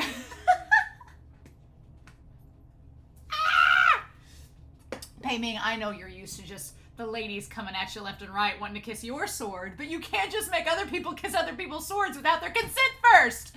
Oh my god. There was a lot that happened in this chapter set. A lot. And we're going to have to go through it. And Whiteboard Kun is here to help us break down through it because, oh dear God. There's so much, and we're not through Pei Ming's backstory, so I'm really glad we're getting Pei Ming backstory anytime, because with the first couple volumes we had all these heavenly officials introduced, and I was like, okay, well, we're gonna get backstories on each and every one of them. Like we've gotten some function baksstory because of the whole thing with Zhan Lan. I feel like there's a lot more we don't know about, especially, here's the thing, Feng Shen and Mu Qing, we have a lot of backstory on them we've not even gotten to yet because they're kind of cut out of Lian's life for a good chunk of it, right? Or rather his afterlife. There's a good chunk of the 800 years Lian's been without them, so we don't know what they've been up to. We don't know their circumstances. Obviously, Mu Qing and Feng Shen are tied in with Zhan Lan and the fetus spirit. That's all going to come back at some point. We're going to find out more about it at some point, I'm sure. But the other heavenly officials we originally met, like the Wind Master, the Water Master, the Rain Master, we're getting backstory on them now, which is exciting. We don't know the Thunder Master. Who knows? The Thunder Master is going to be like the most tragic backstory of all of Heaven Officials' Blessing. No, but we've got all these backstories on these heavenly officials, so it was only a matter of time before we got to Pei Ming. I feel like the top 10 we've gotten, you know? Which that's a very good question. So I guess if we're gonna bring stuff up, we might as well talk about we'll talk about, bring Whiteboard Coon around here. So we have the 4 calamities, right? The 4 calamities. The Blackwater, we have their backstory. Cha-ching. Chi-Rong, we have their backstory. Cha-ching. Hua-Chong is kind of like cha-ching. Hua-Chong, we know part of it, but I know that there's more to it, right? And then we have Bai Wusheng. Bai Wusheng, which is my nightmare. We don't know anything about Bai Wusheng. Bai Wusheng at this point is like, don't know. We don't know anything about Bai Wusheng. We just know they're a thing, and that's it. So these 2, we need more backstory. We need backstory on Hua-Chong, and we need backstory on Bai Wusheng. We've gotten just enough, right? Then we have the 4 tales, right? The prince who pleased God. Well, that's Lian. Check. We got his backstory in volume 3. The boy who poured wine. That's Windmaster. Check. We got his backstory. The general who snapped his sword. We're getting there with him. We're getting there with Pei Ming. We're getting there, right? And then the princess who slit their throat. That's the one that we don't know about, right? That's the one we really don't know. I was guessing it was Ling Wen. I don't think Ling Wen's a princess, but I don't know. It would kind of be cool if Ling Wen was a princess, and then when they ascended, they became a civil god. So it's kind of like, it's like if Princess Peach suddenly became an accountant.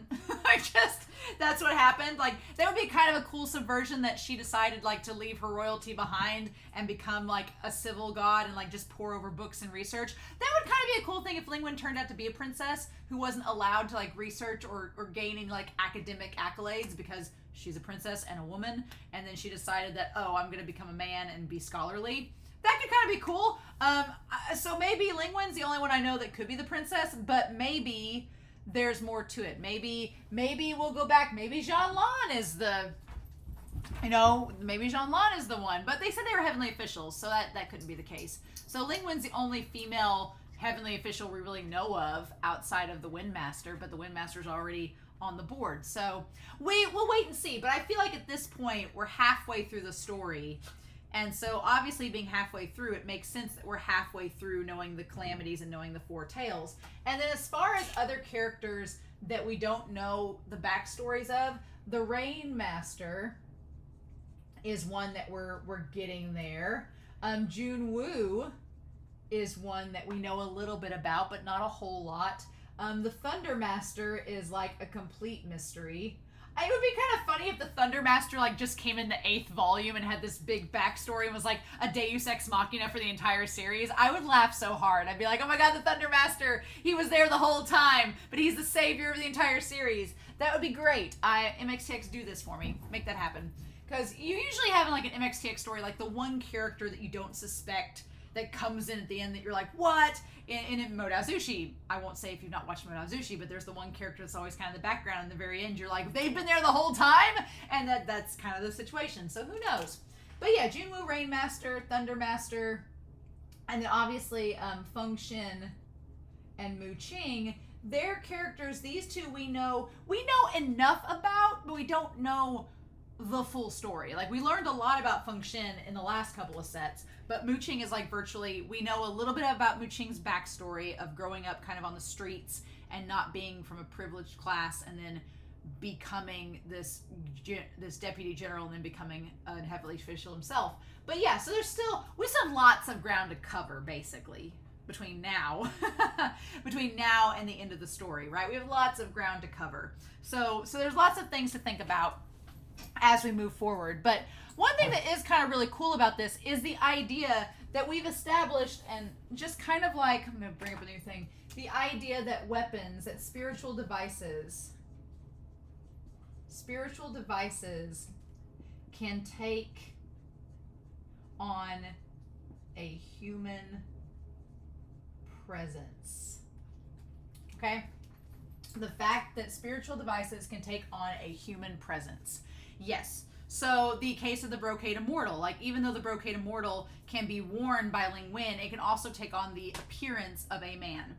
So there's that. The fact that Ming Guang, who is the sword of Pei Ming and Rong Guang, the sword that's named after both of them, could take on a physical presence, right? So it's the idea, the fact that the Reverend of Empty Words or something, these physical things can manifest a spiritual energy around them to give themselves a consciousness. That's kind of cool. I like the idea of an inanimate object taking on an ability, kind of like Bishin in Modazushi, and kind of like Ming, right? So we have Ming Guang, who is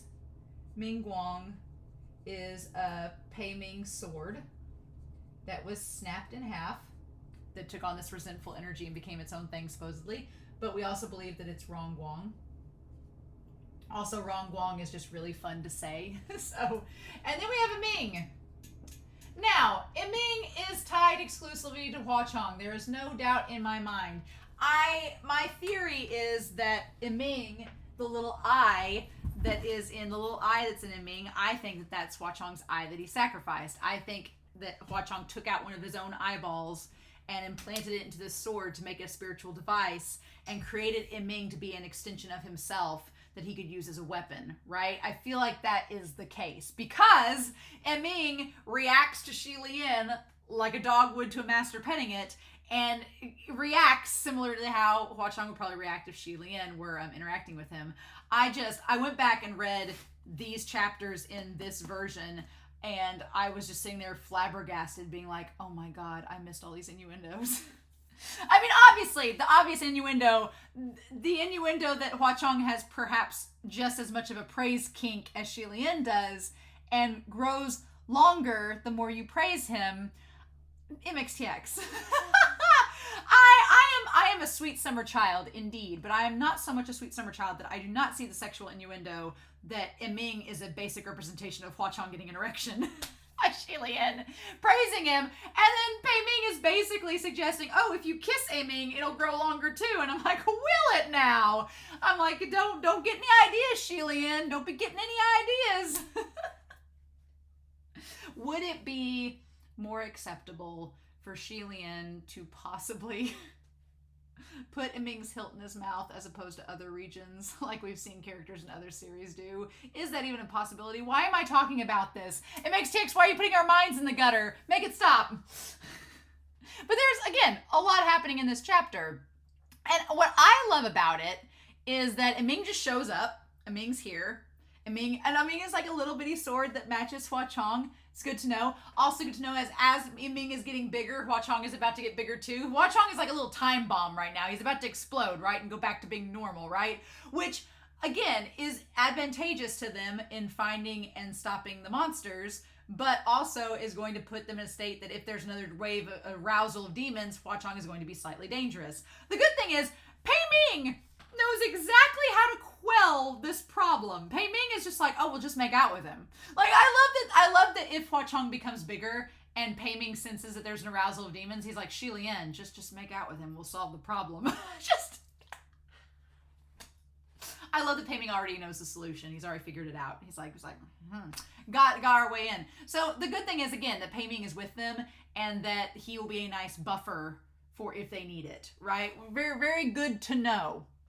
So, poor Fengshen, the sword, he's old. I like that Pei Ming talks about, well, my sword is old too. What's interesting about that is that Pei Ming never built another spiritual device. Once that sword had snapped, he never reforged another, which is interesting, right?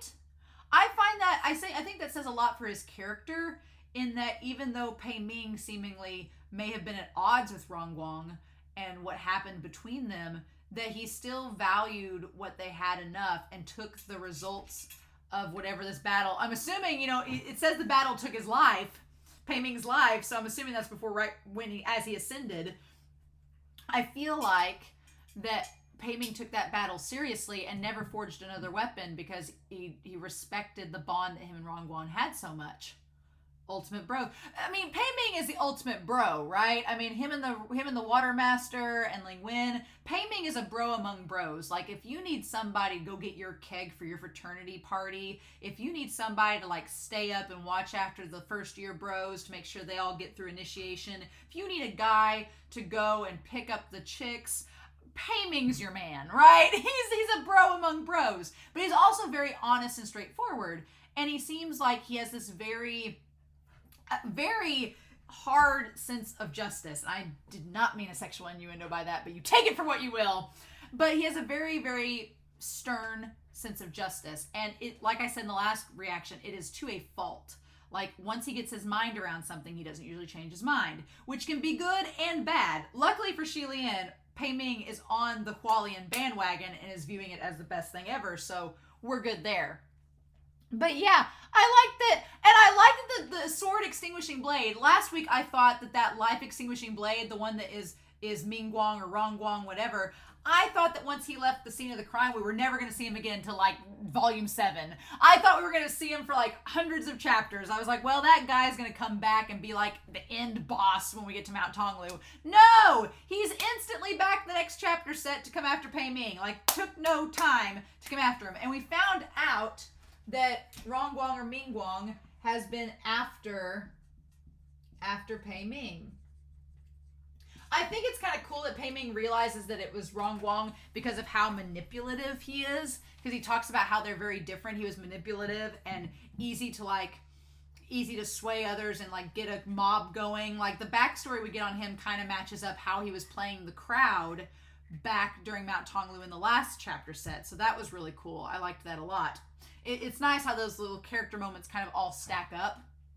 But yeah, but he's been after Pei Ming the whole time. And as luck would have it, Shi Lian just happened to show up right in the middle of it. I do think that's important because Hua Chong, Pei Ming sets this all up at the beginning of the chapter set. Pei Ming is like, man, Shi Lian, they're right about you. You're just really unlucky and you're just bringing a lot of bad luck to people. And Shi Lian's like, I know. And Hua Chong kind of stops it and goes, now wait a minute. He's like, just so we are clear, this might not have been Shi Lian's fault. That ghost might have been following you this whole time, and we just happened to stumble across it because Hua Chong has good luck. So that kind of balances it out. And it turns out that, yeah, this whole time, that ghost going to Mount Tonglu was also after Pei Ming.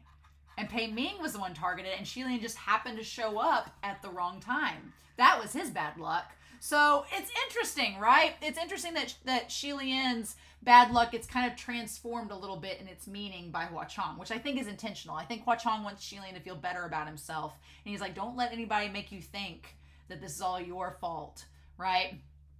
And so, yeah. And again, the Rong-Guang says, I can't believe you'd use such a trashy sword.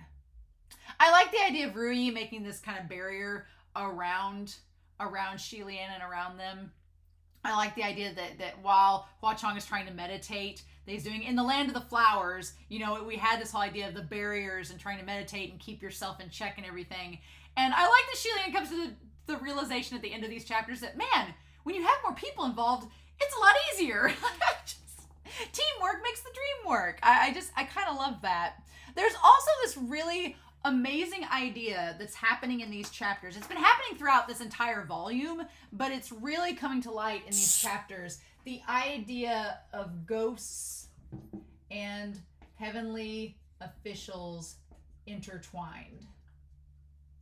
It's happening a lot. And I feel like that's intentional. I feel like that MXTX is making a statement with that because you have obviously Hua Chong and Shi Lian, but you also have Qi Rong. Well, he's not with the heavenly official. I was going to say him and Guzi. But you have Hua Chong. Then you have Jun Wu, or no, Ling Wen, if I can write right. You have Ling Wen, and you have the Brocade Immortal. And then you have possibly Feng Xin and Zhan Lan.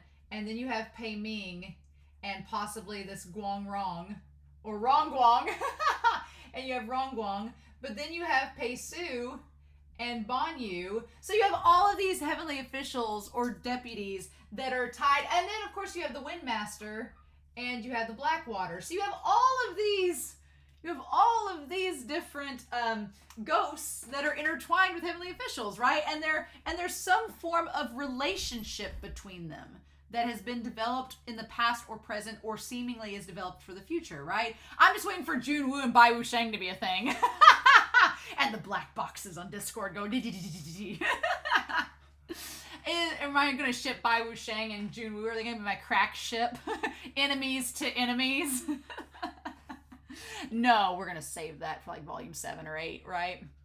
I'm fully convinced they're going to wait till the last minute to give us anything of Bai Wusheng because that's what MXTX knows we're wanting and wants to torture us. So then, yeah, Pei Ming's like, are you Ming Guang?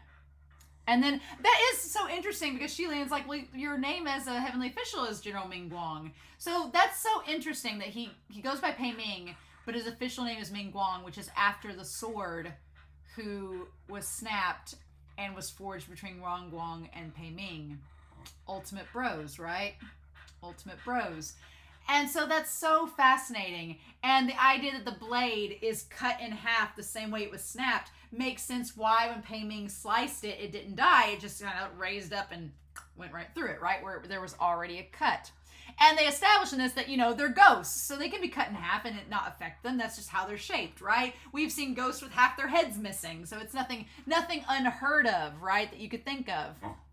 He's like, are you the general who snapped your sword? And I like that Pei Ming's like, yeah, it's some raggedy story from hundreds of years ago. What's the point in talking about it now?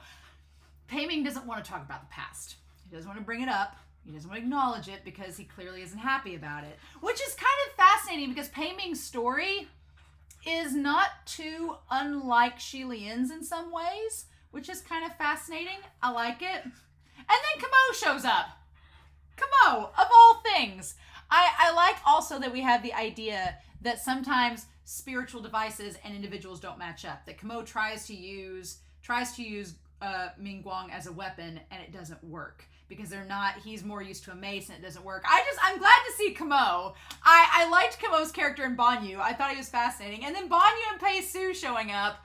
Oh my gosh. I like that he calls Shi Lian Pei Su's boss.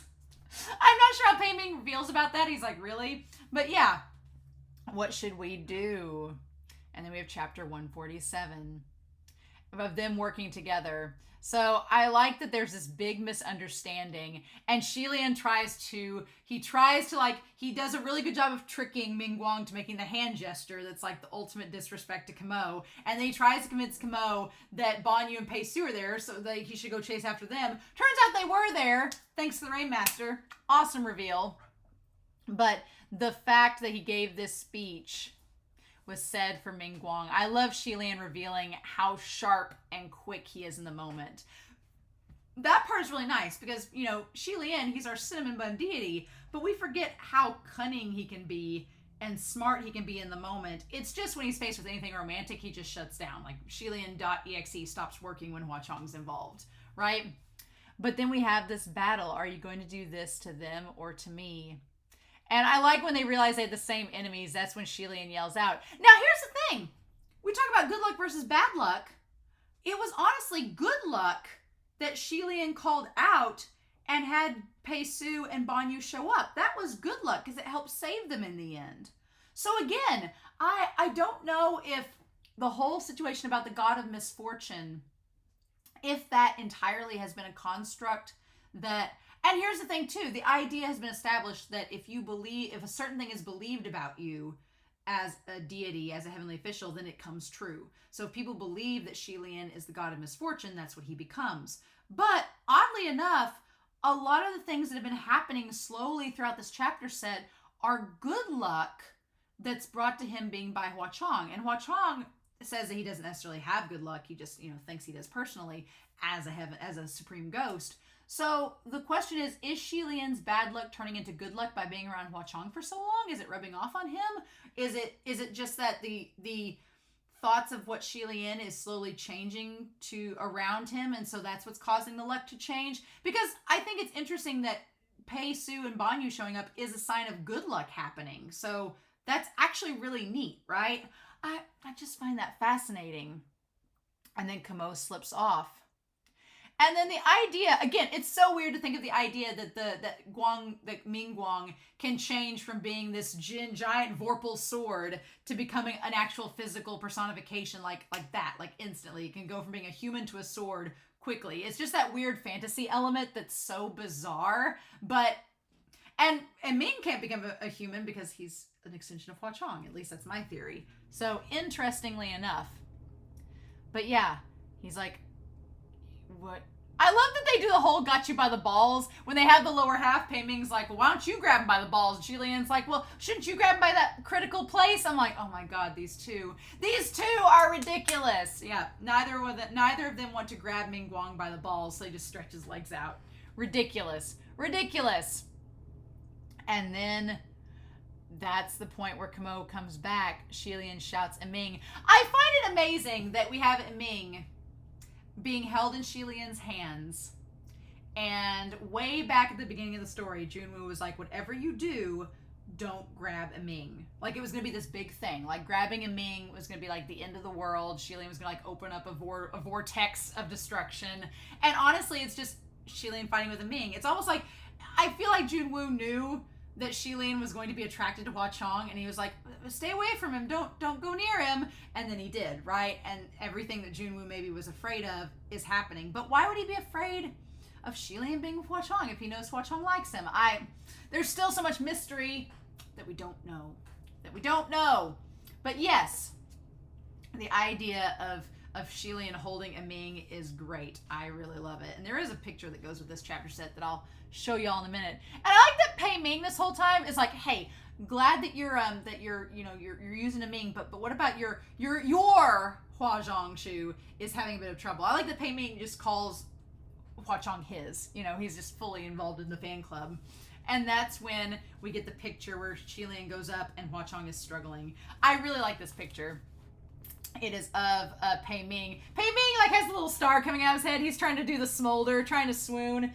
Poor Hua Chong is like meditating, and Lian's like, "What you want me to do? What?" And meanwhile, Ming is fighting against Kamo, holding Ming Guang. It's like if you didn't know the context of this picture, you'd have no clue what was going on. But it's absolutely hilarious in the moment. I love it so much.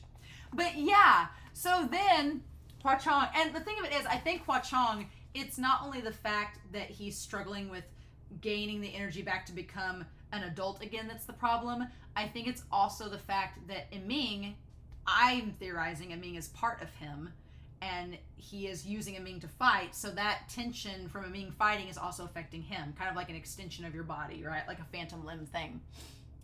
And so he's like, he's like, hang on for a bit. He's like, what went wrong? He's like, I'm not familiar with the Ghost King as you are. I like that. Like Pei Ming's like, you should know Hua Chong better than me. Like, what's going on? And that's when he says, good job, Ming. And he's like, when you complimented it, it grew bigger. He's like, why don't you try again? And then, of course, he says everything that Hua Chong would want to hear. Handsome and carefree, cute and kind, clever and intelligent, gentle and determined, #1 in the world. And then it just makes the sword grow longer. And it's like, oh my God.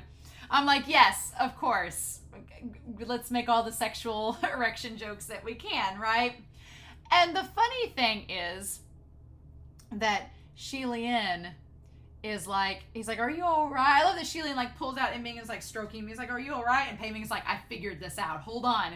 And it didn't hit me that he's like, Pei Ming tapped the scimitar to his face and the hilt brushed against his lips. When I read it in that version, I thought that Pei Ming had tapped Ming next to his cheek or something, and I was like, and to his lips, I was like, why is Pei Ming kissing Ming? That makes no sense. But when you go back and read it in the English translation that they have at this point is that, where is that? He says, that's when little Pei shows up. He tells him, he says, truth be told, I don't know what causes this. And that's when he says, Pei Ming pushed the scimitar to his face, the hilt touching his lips. Lian removed Ming from his face. His lips were slightly numb from the impact of the cold silver, and he rubbed, saying, Pei Ming is the reason you did that. Of course, an excellent reason, Pei Ming said. Your Highness looked down. Ming had grew longer. And I like that Lian's like, I don't know what caused this. And I'm like, you don't know why when you kissed the sword it grew longer, Lian? Really? And Pei Ming's like, well, Lian, I know you've been celibate and supposedly impotent this entire time, but when someone kisses your nether regions or gives you praise and you have a slight kink for that, things change. going to give him like a fireside sex ed lesson at like midway through this book. And I'm going to be like, are you kidding me? Why? But here we are. But that's when Banyu and Pei Su show up. And I'm like, oh my God. I'm so excited that Pei Su and Banyu are here. It makes sense. It makes sense that if we're going to get Pei Ming's backstory and we've got Kamo here, the moment Kamo showed up, I should have been expecting that Banyu and Pei Su would show up, but I was so convinced they were off with the Rain Master and the Rain Master was off doing things in Yushi that it didn't dawn on me that he'd actually come down, or that things were so desperate that Junwoo was like, hey, you're going to need to help. But it makes sense now because with the Rain Master, it's not even that Junwoo summoned him. It's that his own people were taken and he got pissed and was like, no, we got to go get them back. Like, that was the reason. And we'll talk about that when we get to the reveal about the sword who snapped. But yeah, I never took it for a beautiful tale. Like, yeah, you know full well how many you've killed, your brothers and subordinates who followed you for so many years. So the idea behind, look at here, the general who snapped his sword. We're going to get that tale here. The idea that Pei Ming killed his own men.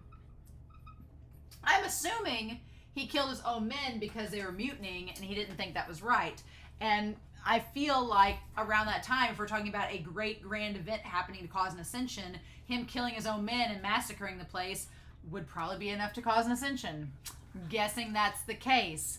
But yeah, and then Banyu rains down all the poisonous scorpion snakes, and Pei Ming throws them too! I'm sorry, but I ship Pei Ming and little Banyu so much. I love the idea that he's like throwing snake scorpions alongside her. Little Pei Su. I love that he loves Banyu. It's so cute. It's so cute, and she's this tiny little thing. That's why we've come following the Lord Rainmaster. And Ming Guang saying, your little Pei. Now, the insult that he throws, that Ming Guang, aka Rong Guang, throws, it says, I heard you threw away your heavenly status for a little girl. Didn't you always say brothers are like limbs and women are like clothes? That's such a sleazy thing to say. I mean, it's kind of saying your brothers are like limbs. Like if you hack off a limb, like, you know, basically it's bros before hoes, right? And he's saying that women are like clothes. You can just discard them if you're done, once you're done wearing them. That's basically what it is. He's saying that the brothers are like limbs. They're connected to your body. They're a part of you. You'll never discard them. But women are like clothes. You can just wear them once, use them, and then toss them away. Right, is essentially what is the underlying saying there, which is the one aspect of Pei Ming that I'm like, come on, dude. Why is your descendant nothing like you? Meaning that Pei Su, instead, quite the opposite, chose to help Banyu and discarded all of his, he picked hoes before bros, which Banyu is not a hoe. She's a precious little angel baby, and I'll listen to no other words otherwise. And then he has the gall, Rong Guang does, to insult her, saying that she's a little quail. I'm like, well, maybe Pei Su likes her, and it's fine. And he says that Pei Su is almost like a surrogate child that's not even Pei Ming's, which they're not really closely related. Like, Pei Su is long, he's like a distant cousin that only shows up at the family reunion, and you're not even sure how you're related. You guys just share the same name, and it's like, not even sure how it works. And Pei Su says nothing but nonsense. I like that Pei Su, I'm so proud of him. I love that he doesn't care what Ming Guang says. He's just like, screw you. I like who I like. I love that. I love Pei Su's, like, his courage in this chapter. It was really, really cute. And Lian, I love that Lian, as he realizes that Ming did in fact grow when he kissed it, he's like, huh. He's like, while nobody's looking, I could make out with Hua Chong. I just loved it in the middle of this battle. And I know Lian doesn't mean anything by it. I know he's not trying to, like, make out with Hua Chong while this big epic battle's occurring. But it's just the idea that Lian's like, I'll just sneak him some air while no one's looking. I'm just going to kiss him while nobody's paying attention. But, you know, he's, like, trying to keep his mind focused on Pei Su and all of them. And in the midst of it all, he goes to like, he claps his hand in prayers towards Hua Chong, says, forgive me, which I'm like, Hua Chong is not forgiving you for making out with him. He's been praying for this for 800 years, Shi Lian, you baka. But when he goes to like, he can't kiss him because he's a little kid. He's just like, I can't, he's like, it feels weird to like make out with a little kid, which I am glad, as much as I want Shi Lian and Hua Chong to make out, I am glad that MXTX was like, no, I don't want to do it while he's in child form. That's too weird. So instead, Shi Lian slips and he gives him a kiss on the forehead. He misses, kisses his forehead. He says his heart was crushed. Like, Shi Lian wanted to make out with him, but it was like, okay. And then I like that Pei Ming is like, you've gotten it wrong. Why are you kissing the forehead? That's not where you should aim your lips. I'm just waiting for Pei Ming to like be there on their honeymoon at the very end of the book and is like, do you all need me to come and help you? I'm just waiting for it, right? I'm waiting for Pei Ming to be like, he's like made an instructional guide for Shi Lian being like, it's your first time, so make sure to read this. Get ridiculous. And then Shi Lian's like, can you not look, General Pei? And I like General Pei's response. He's like, all right, I won't look. Again, General Pei's like, I get it. You don't want me to watch you make out. I know. I'm going to stand over here. I like that Pei Ming doesn't judge them. That's kind of what surprises me the most. Pei Ming judges Banyu like nobody's business. He's like, this is the girl that you like? Her? I feel like Pei Ming becomes Jason Bateman from Arrested Development. He's like, her? To Pei Su? I feel like he's so judgmental of Banyu, but then when it comes to Shi Lian making out with Hua Chong, he's like, I ain't gonna judge. You do you, man. Pei Ming for equality? Who would have guessed? Who would have guessed he'd been the ultimate ally in this story? What? So yeah, but then I like the Shi Lian. He can't stay focused. Shi Lian's mind is like, it's like squirrel. Like every 5 seconds, he's distracted by something. And I like that he looks over to Kamo and sees Kamo swinging his sword. And he's like, you're not doing it right. Like, you're not fighting correctly. I love it. It's just absolutely hilarious. And then Pei Su throws this wave. I love the visual of the wave of scorpion snakes is like pouring wine. There's so many snakes, it looks like liquid. Like just wine pouring you from head to toe. What a great visual. I love that. And Pei Ming knows where the sword would break, and that's what he takes advantage of. And Shi Lian's like, man, when there's a group of us, we get things done really efficiently. As he's been all by himself all these years. It's so sweet. Shi Lian's been by himself for 800 years, and now he has like a little troop, a little messed up troop following him, right? And then Banyu with them pickle jars. They're not pickle jars, they're clay pots. But Banyu doing the Ghostbusters thing and just putting Kamo and Ming Guang in the jars. I love that it reminds me of Aladdin when Iago and Jafar are stuck in the lamp. And Iago's like, what is going on? And then you can hear Ming Guang / Rong Guang from inside the jar. And Pei Su's like trying to put little talismans to shut him up. It's really, really fun. And then Banyu says, is this your son, General Hua? Is this my new brother? And Shi Lian's like, no, regrettably, he's not. And she's like, oh, I saw you kiss him earlier and thought that was the case. And Shi Lian's like, now my kid's found out. I also love that Banyu finds Hua Chong precious. Like, she pulls in his little braids and is like, well, he's sick. You know, do we need to put him in a pot so he'll recover? And Pei Su's like, no, it's fine. His Highness will take good care of him. Everybody knows except Shi Lian. Everybody knows at this point. Pei Su knows that Shi Lian's with Hua Chong. Pei Ming knows. Banyu's figured it out. Everybody is like, we get it. You like Hua Chong. And Shi Lian's like, but what do you mean? I love that. I love Banyu like pulling on his little braids and thinking he's so cute. And Shi Lian's just like, I also love that Banyu calls Shi Lian General Hua. She still calls him General Hua. It's really cute. I'm like, I like that little callback. And then Pei Ming's like, I feel like Pei Ming is like the big daddy figure, like standing over being like, you're the Goshi of Banyu. And she like hides behind Shi Lian. I feel like it's like the coming to dinner moment, only it's the opposite. In Western tradition, it's very patriarchy, stereotypical that the dad will be like, you're dating my daughter, and to like the guy to like intimidate him. Here, it's the subversion where Pei Ming's like, you're trying to date my descendant, and it's him to Banyu, and Banyu's like, eh. But honestly though, I like that he like looks down at Banyu and it didn't seem like she was scared. What's interesting is, judging from her expression, it didn't seem like she was scared. And then it was the ghost scent candy. Yeah. So it's not the fact that Pei Ming intimidates her, it's the fact that he stinks from the ghost candy. And Pei Ming's like, like that Pei Ming can't get near her, which is probably for the better. I like that Pei Ming can't get near her right now because of the ghost candy. So he's going to have to wait till it wears off to give her the talking to.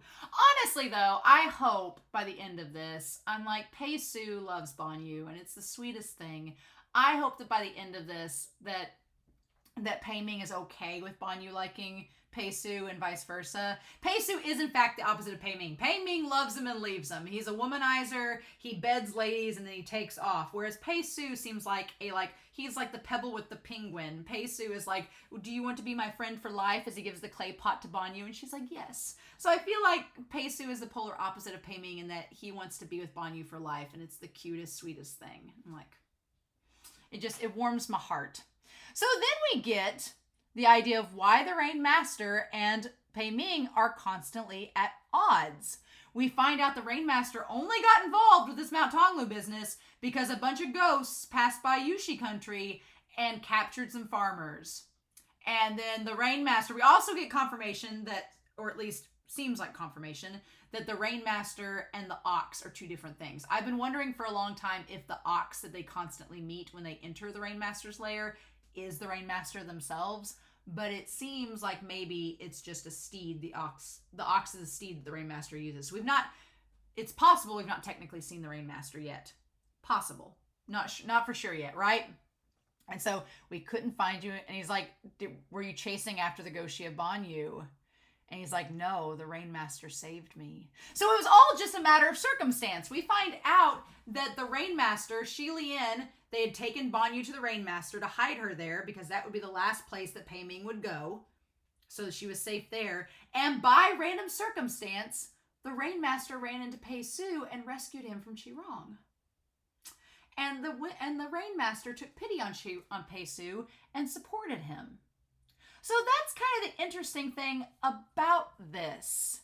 That what's interesting about this is that the Rain Master, Pei Ming, is afraid of a grudge with the Rain Master.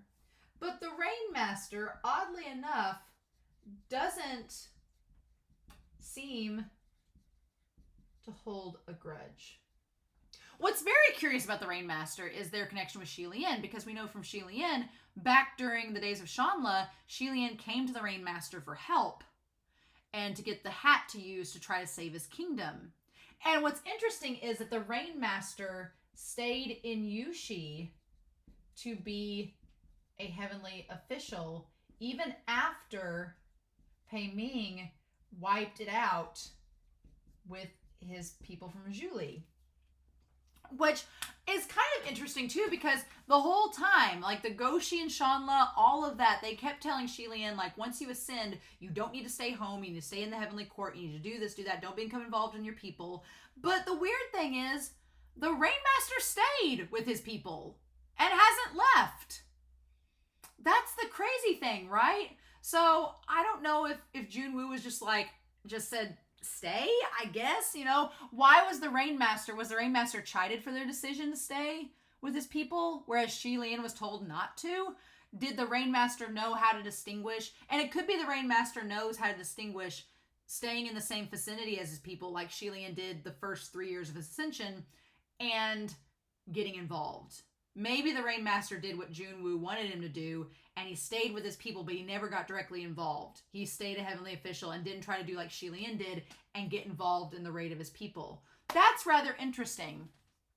But it says both parties held a long and ancient grudge. But somehow he let it go for Pei Su. I think maybe because he feels Pei Su is the polar opposite of Pei Ming. And so the Rain Master's like, okay, you're not like your ancestor. I'll bite. All right, I'll take you in, kid. You seem like you're a good egg. I don't like your descendant. I don't like your ancestor, but you seem like you're a good egg. I'll take you in. It's fine. Maybe that was it. I'm going to guess. But that is interesting that we talked about this back with Lan Chu and the whole thing of the Goshi, was the idea that, yeah, you're eventually going to have people who are heavenly officials that come from kingdoms that were at war with one another. And so you kind of just have to make do with that, right? And figure out how to move forward from it. But Pei Ming and the Rainmaster never really built a bridge. They just kind of stayed away. The Rainmaster's like, screw you. I'm going to go to Yushi Kingdom and chill out here. You keep doing your thing and leave me alone. And that's just what they agreed to do it. That's what they agreed upon. And so Pei Ming just stayed away. And then we find out why Pei Ming has come to Mount Tonglu in the first place. The agreement with Junwu was that he could get Pei Su back in the heavenly realm, back on the court, and back up where he, according to Pei Ming, supposedly belongs.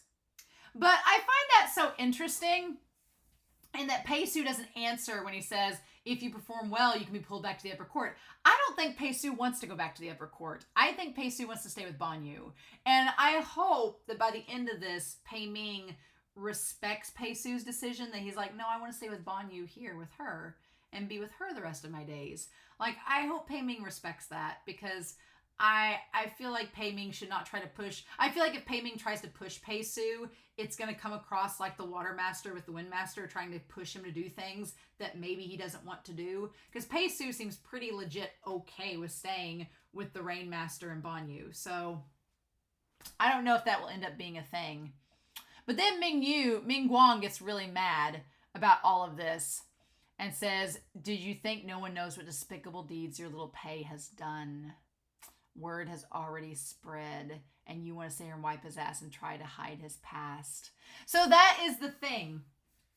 Yeah, Pei Su, despite being this little cinnamon bun with Banyu, he has a pretty checkered past. He did kill all of those people in the past, and now everybody knows about it, and it's a problem.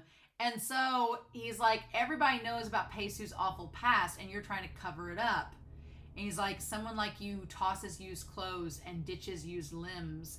Is your Pei a gem and the rest of us weeds? He's like, your descendant has done all these horrible things, but yet you praise him and try to put him on a pedestal. What about us who followed you unconditionally and you just tossed us aside? How does that work? And that's when Pei Ming realizes it's not the sword, but it's Rongguang.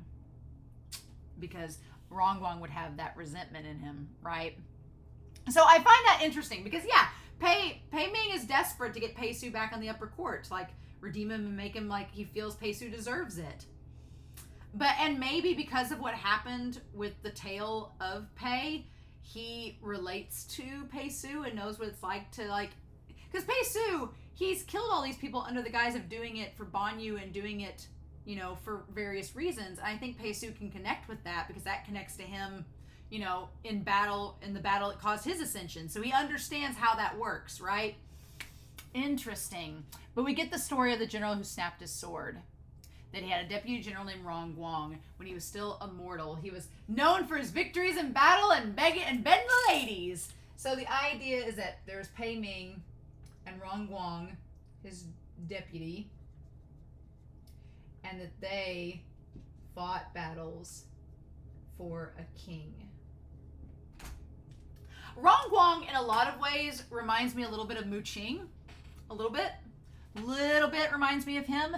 And the idea is that, here's the thing, Lian and Pei Ming actually have more in common than one would think. And I think maybe that's why Huashang is okay with Pei Ming, because there is a little similarity to Lian.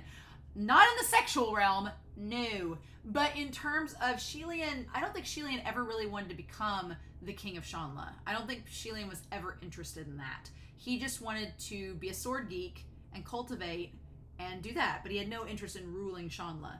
And I think the same is with Pei. Pei Ming didn't care about rising through the ranks and becoming a king or anything. He just wanted to fight battles and sleep with pretty women. That's all he wanted to do. Him and Lian's goals are quite opposite, but the fact of the matter that neither of them wanted to move higher up in the ladder is similar with both of them. And so what's interesting is that Rongguang is kind of like Mu Qing. Mu Qing wants the world for Lian, seemingly, and Rongguang is the same way. And when they see that neither of them are going to move up or do this one thing, they're both kind of like offended on their behalf. But it could also be that Rongguang did want to advance to the status General Pei was, and it wasn't going to happen as long as General Pei stayed where he needed to be. And so then he started all of these rumors and all these words amongst the soldiers saying how he deserves more than the status he's been given. He's oppressed. The kingdom of Julie needs General Pei and us to save it. And he starts this mutiny to overthrow the king. And basically, I kept thinking of the Dothraki from Game of Thrones, where it was like, we're gonna flatten the 4 kingdoms with 7 kingdoms with our steeds of steel and unify the world. Like, it felt very Dothraki, right? That he was just like, we're gonna just trash everything and be just one kingdom, right, of Julie. And Pei Ming had no interest. He was just like, I just want to fight and sleep with some pretty ladies. I don't need to be a king to do either of those things. Kind of like Lian. He doesn't need to be a king to do the things that he wants to do. And Rong Guang decided to throw hints at him, and he just kept on ignoring them. And so then what ended up happening was that they kind of pushed Pei Ming into a corner. They're like, well, we're going to set this up to where you have to go in and battle because your name's going to be tied to it, and if you back out, it's going to look horrible on you. And Pei Ming, who has this pride and established sense of justice and right from wrong, goes along with it. And so Pei Ming couldn't pretend not to know what was going on because his name was thrown everywhere. So he picked up the sword and led a small, trustworthy troop of soldiers and charged into the palace to fight. And this fight was the last battle of his life. And then they cut off there, and I'm like, why, show? Why? So, yeah. Really happy Banyu's here. I'm a little worried that Banyu is here because she's like a little ghost. I don't want her to get hurt to advance some other ghost. But I'm glad Banyu and Pei Su are there. Awesome. We've ran into Kamo. We've ran into General Pei and done all this. The only thing we're missing is old Jingji. We're just missing her. She's the Pei Ming's old flame is the only one that we're missing, and I have a feeling maybe she'll show up in this volume. Now that we've all the other threads that are tying to Pei Ming together, maybe she'll show up.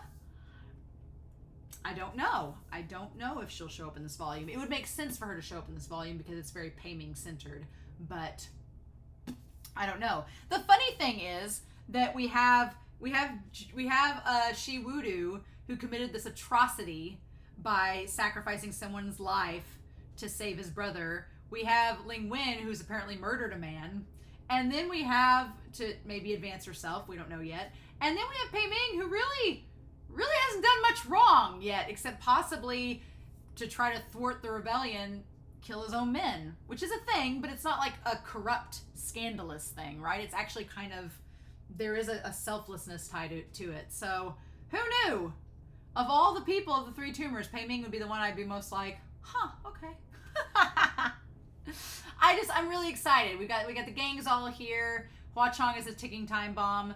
Banyu is confused. Pei Ming is defending the love of his life, and Pei Ming is now dealing with the ghosts of his past, literally.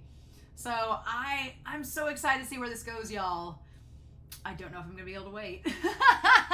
But we'll see, right? We'll see. So the next set of chapters that I look at is gonna be chapters 149 to 152, which is a pretty big chunk, pages 153 to 188. We're just chugging right along with this volume.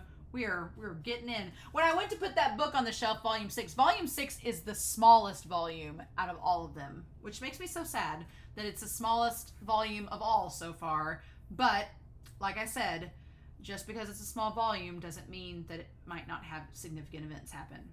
We'll just have to wait and see. But I was kind of like, oh man, it's the smallest volume. I'm sure everybody in the Patreon and Discord is like, who knows? Who knows? I'm not going to make any predictions about volume 6 till we get through this volume first, because every chapter set has blown me away in terms of me being like, what? Like, so surprised. So surprised. I was like, I can't. I think I know where the story's going, and then it completely changes course and does something completely unexpected. So yeah, so we've gotten rid of Kamo in the jar. We've got Kamo trapped in the jar. We've got Ming Guang / Rong Guang trapped in the jar. And then we're learning Pei Ming's backstory. Pei Su and Banyu are there. Hua Chong is meditating and trying not to turn into a giant man yet. And Lian's just like, I've been kissing his sword and kissing him on the forehead. My daughter thinks that he's my kid, but he's not. So, oh, poor Lian. Bless him. Bless him. So I'm excited to hear your comments down below. I hope you all enjoyed this reaction discussion. I'm so excited for what's to come, but Next week, we'll look at chapters 149 to 152, and I'll see you all then with more Heaven Officials Blessing. Bye!